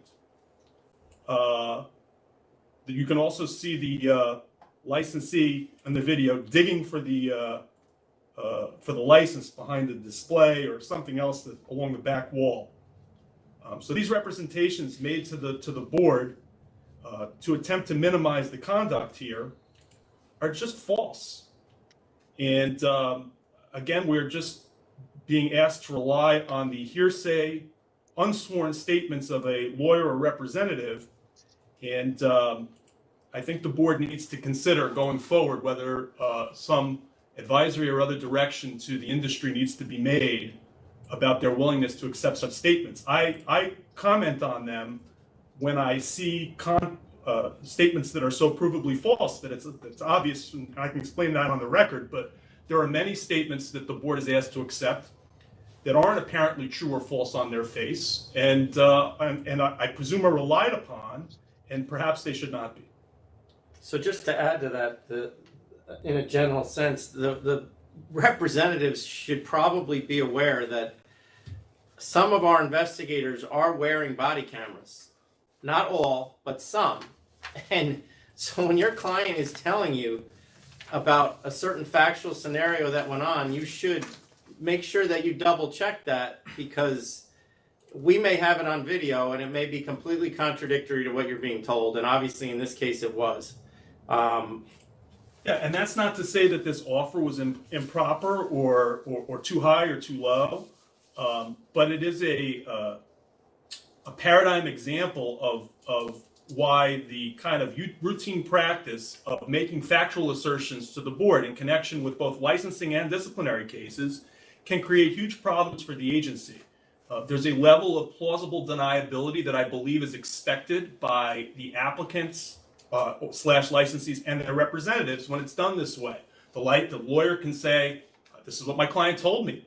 And the client can say, I didn't know that's what he was going to say, or it maybe never gets that far because he hasn't made the statement under oath. It's a problem, and we are going to endeavor as to a way to address it going forward. All right, then. On 1858, Commissioner Fan on the offer.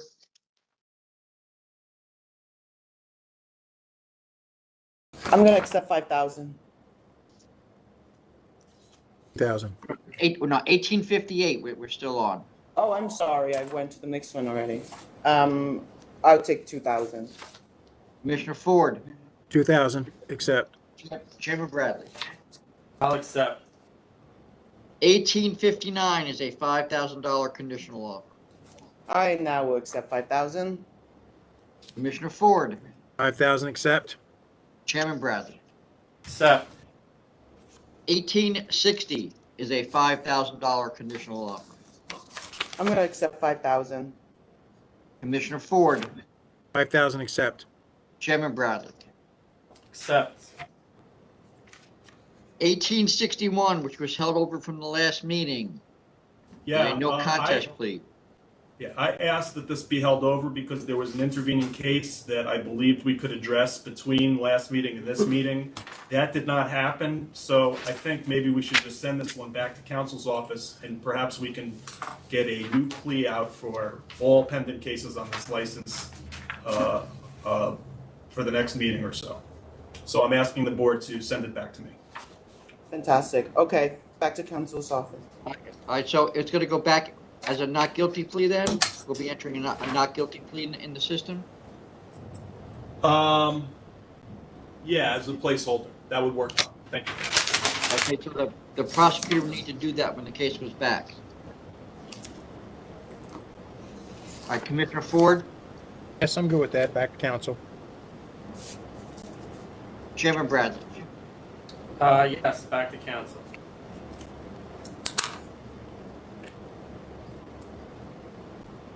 Next items 1862, 63, 64, and 65. This is a conditional no contest plea. It was held over at the last meeting because we didn't have a quorum to vote on it since the chairman is recused. An offer of cancellation and bond claim. I'm gonna accept cancel and bond. Commissioner Ford, What number is this again, Tom? this is 1862, 63, 64, and 65. You were not, since you were not able to make the last meeting, it was held over. Oh. Accept, cancel and bond.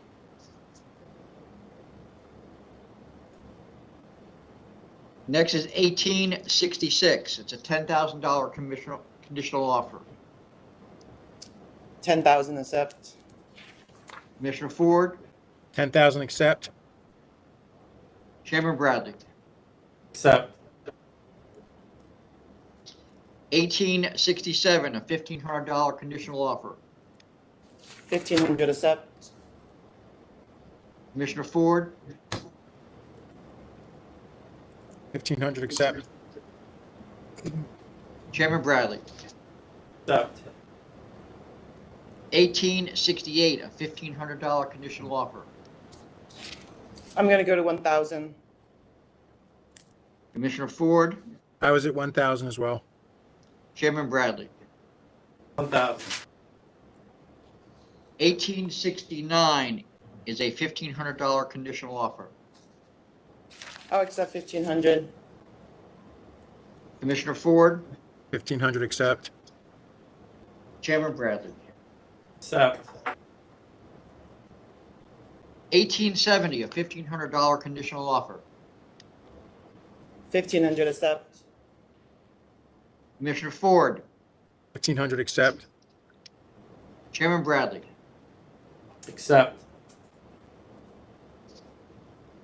1871 is a $2,500 conditional offer. I'm accept 2,500. Commissioner Ford, 2,500 accept. Chairman Bradley. Accept. 1872 is a $1,500 conditional offer. 1,500 accept. Commissioner Ford, 1,500 accept. Chairman Bradley. Accept. 1873 is a $1,500 conditional offer. 1,500 accept. Commissioner Ford, 1,500 accept. Chairman Bradley. Accept. 1874, a $1,500 conditional offer. 1,500 accept. Commissioner Ford, 1,500 accept. Chairman Bradley. Accept.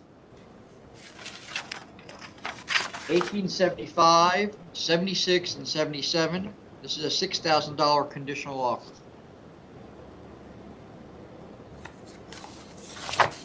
I'll accept 6,000. Commissioner Ford, 6,000 accept. Chairman Bradley. Accept. 1878, a $1,500 conditional offer. I'll accept 1,500. Commissioner Ford, 1,500 accept. Chairman Bradley. Accept. 1879, a $1,500 conditional offer.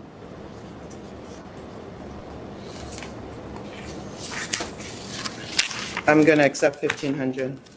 Commissioner Ford, 1,500 accept. Chairman Bradley. Accept. All right, 1879A and 79B, to request for reconsideration. You had rejected the licensee's conditional offer at $30,000. You had a counter offer for cancellation of bond claim. The licensee now wants you to consider a $40,000 penalty. Yes, the new information we have here, there's a letter from the representative who claims that I took the prior letter, I took his prior letter to task because the comments that were made in it didn't constitute a defense to the charges, and the representative now says it wasn't really a defense, it was just an explanation. I'm not sure the distinction between the two, but I will tell you that it's not even an explanation for these charges. That they were new in the business, that they were struggling to find their footing, that they were overwhelmed.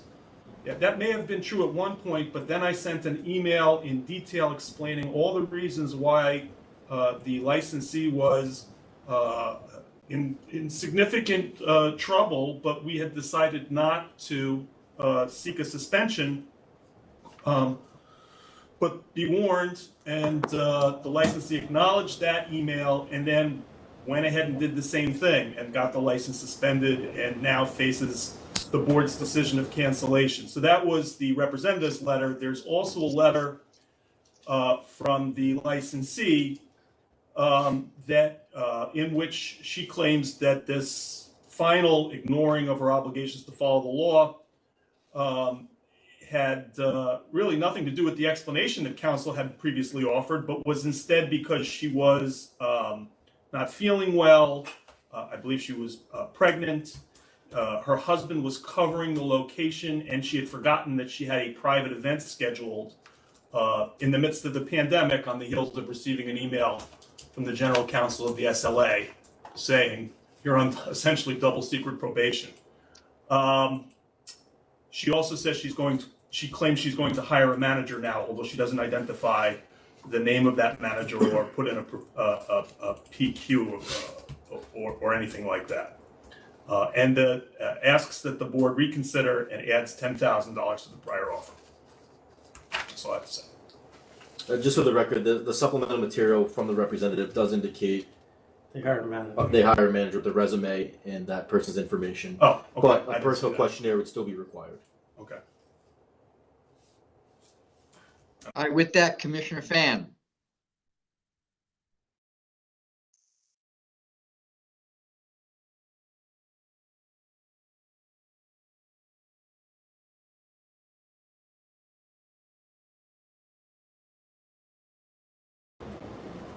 Sorry, I think I just voted on mute again. I voted to support this licensee last time, so I'm going to do the same thing. I'm going to vote to grant reconsideration and accept $40,000. Commissioner Ford,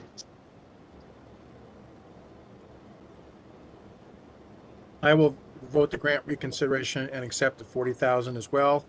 And you said there's a personal questionnaire on file now for a manager. Adam, is that what you said? We don't have one on file yet, but one will need to be filed if they're Okay. going to have this person manage the premises. Okay. Chairman Bradley. I would vote to cancel and bond or continue cancel and bond. I can't express how unusual it is that a licensee would actually get an email from the general counsel of the agency warning them of their improper behavior, and then to continue that improper behavior in the face of that email, I just find remarkable. And I don't care what the explanation is. I don't think there could be one that would convince me that this person should continue to have a license. The next item is 1879C, We are in receipt of a resolution from Washington County, the Washington County Board of Supervisors, to change the hours of sale on Good Friday. There are some restrictions on that day. As required by the statute, we need to have a hearing in Washington County to gather evidence or gather information on the request, and then the matter will come back to the board for a decision. So at this point, we'd be requesting that the board designate someone to hold the hearing, since we're just transitioning from remote matters to probably live matters, and then allow that person to then set the, in coordination with Washington County officials, to set the time and place of the hearing. Turn me on.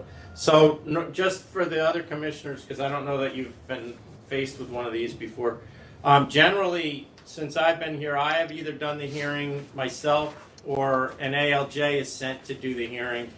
And then a report is written based on what was said at the hearing, and it's disseminated to all the commissioners to read. And then we take the request under advisement at that point. So I would just ask that you delegate to me the ability to do the hearing or to assign an ALJ at a mutually convenient date that we make with the county, that the secretary will make with the county in order to conduct that hearing. Sounds good to me. And this is Board, And this is for the purpose of relieving the prohibition for selling alcohol between noon and 3 on Good Friday. That's it. right. All right, as indicated by memo, it appears that that's the one remaining restriction in Washington County that, other than what the, the ABC law allows itself. Everything else over the years has been removed. This is the last restriction. And this hearing is purely informational. We accept comments from the public for whatever period of time is necessary, and then we bring it back to the board. And you'll be able to come back and explain to us how such a prohibition came to be in the first place. I will not be doing that, no. It will probably be in the report, yes. I don't know if we're going to explain how it came to be. That really isn't relevant. I'm sure we can find that information out for you if you want. I'll put that on Council Meyerhoff's plate, because it's not really that full right now to begin with. I understand, but I would certainly like to know. So, All right. Thank you. I approve. I approve. Chairman Bradley. Yeah, I'm going to vote for that as well. All right then. Your next item, 1879D, is request for reconsideration. Yes, this is a disciplinary matter that arose out of a co-op buying scheme involving multiple liquor stores. As you may recall, there was an offer accepted for one of the stores for this conduct at a fine of $20,000.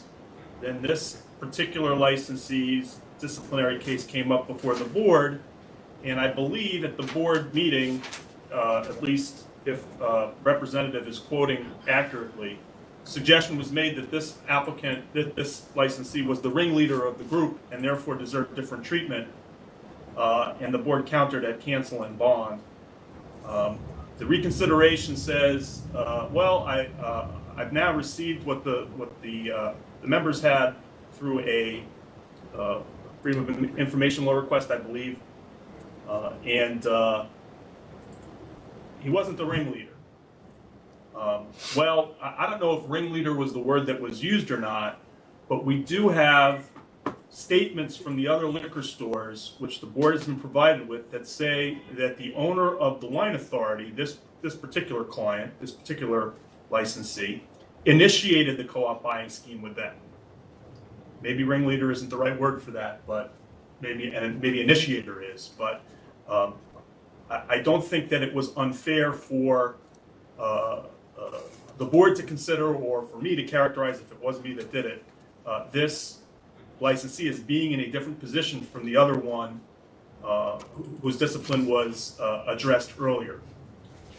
Whether that means that this licensee should have a canceled license or pay a higher fine is certainly a matter for the board to consider, and that is now what's being presented, a fine of $40,000, which would be higher than the other one, but short of the position the board was at when this was last considered, which is cancellation and bond.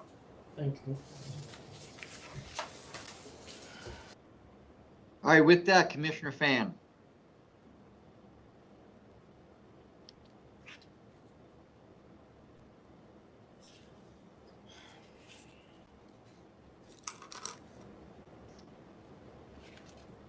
While I understand this former licensee may have some life circumstance that suggests that he should fight to keep this business, I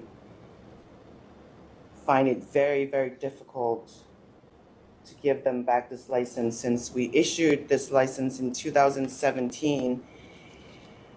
And almost very quickly after we issued this license, this particular licensee was working to undermine us and going the opposite way. And I just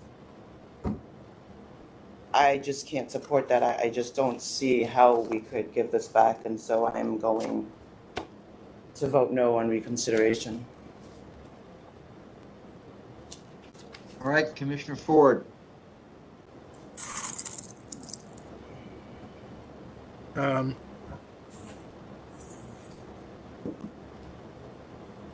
I'm willing to vote for reconsideration.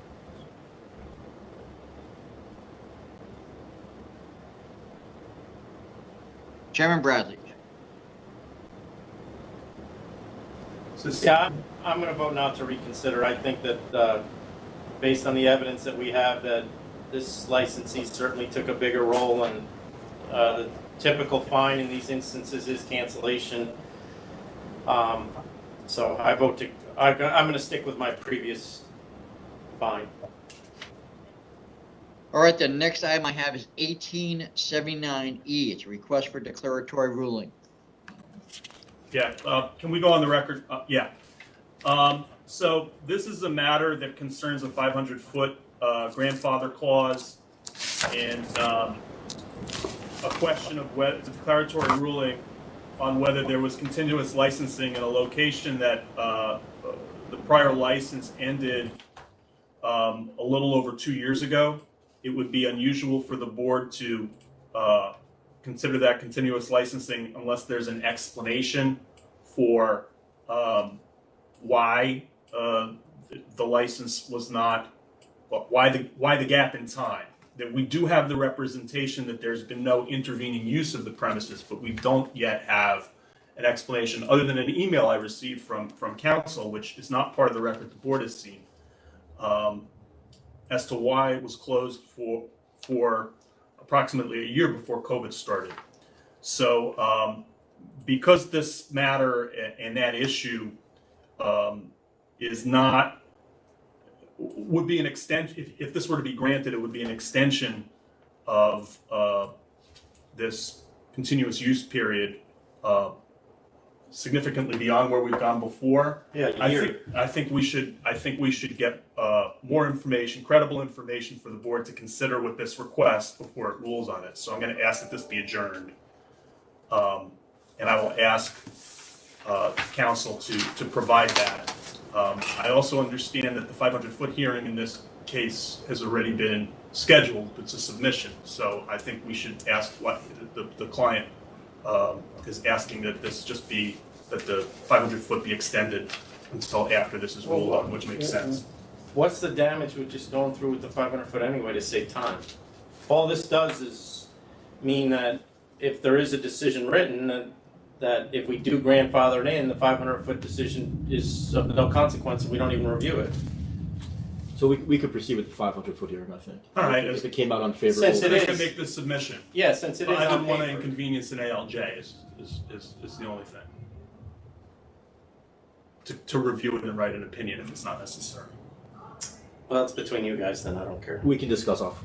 All right, well, let's adjourn this and then we'll handle the other matter internally, because doesn't necessarily have to be done by the board. Okay, I'm okay with July 14. Commissioner Ford. So are you really talking about to July 14th or to whenever? July 14th. Okay. I'm good with that. Bradley. Yes, I'm good with that as well. All right then. I've got nothing else on the calendar. You have anything else, Chairman Bradley? No, everyone have a good rest of the week and July 4th, which is fastly approaching. All right then, with that, this meeting is adjourned. Thank you.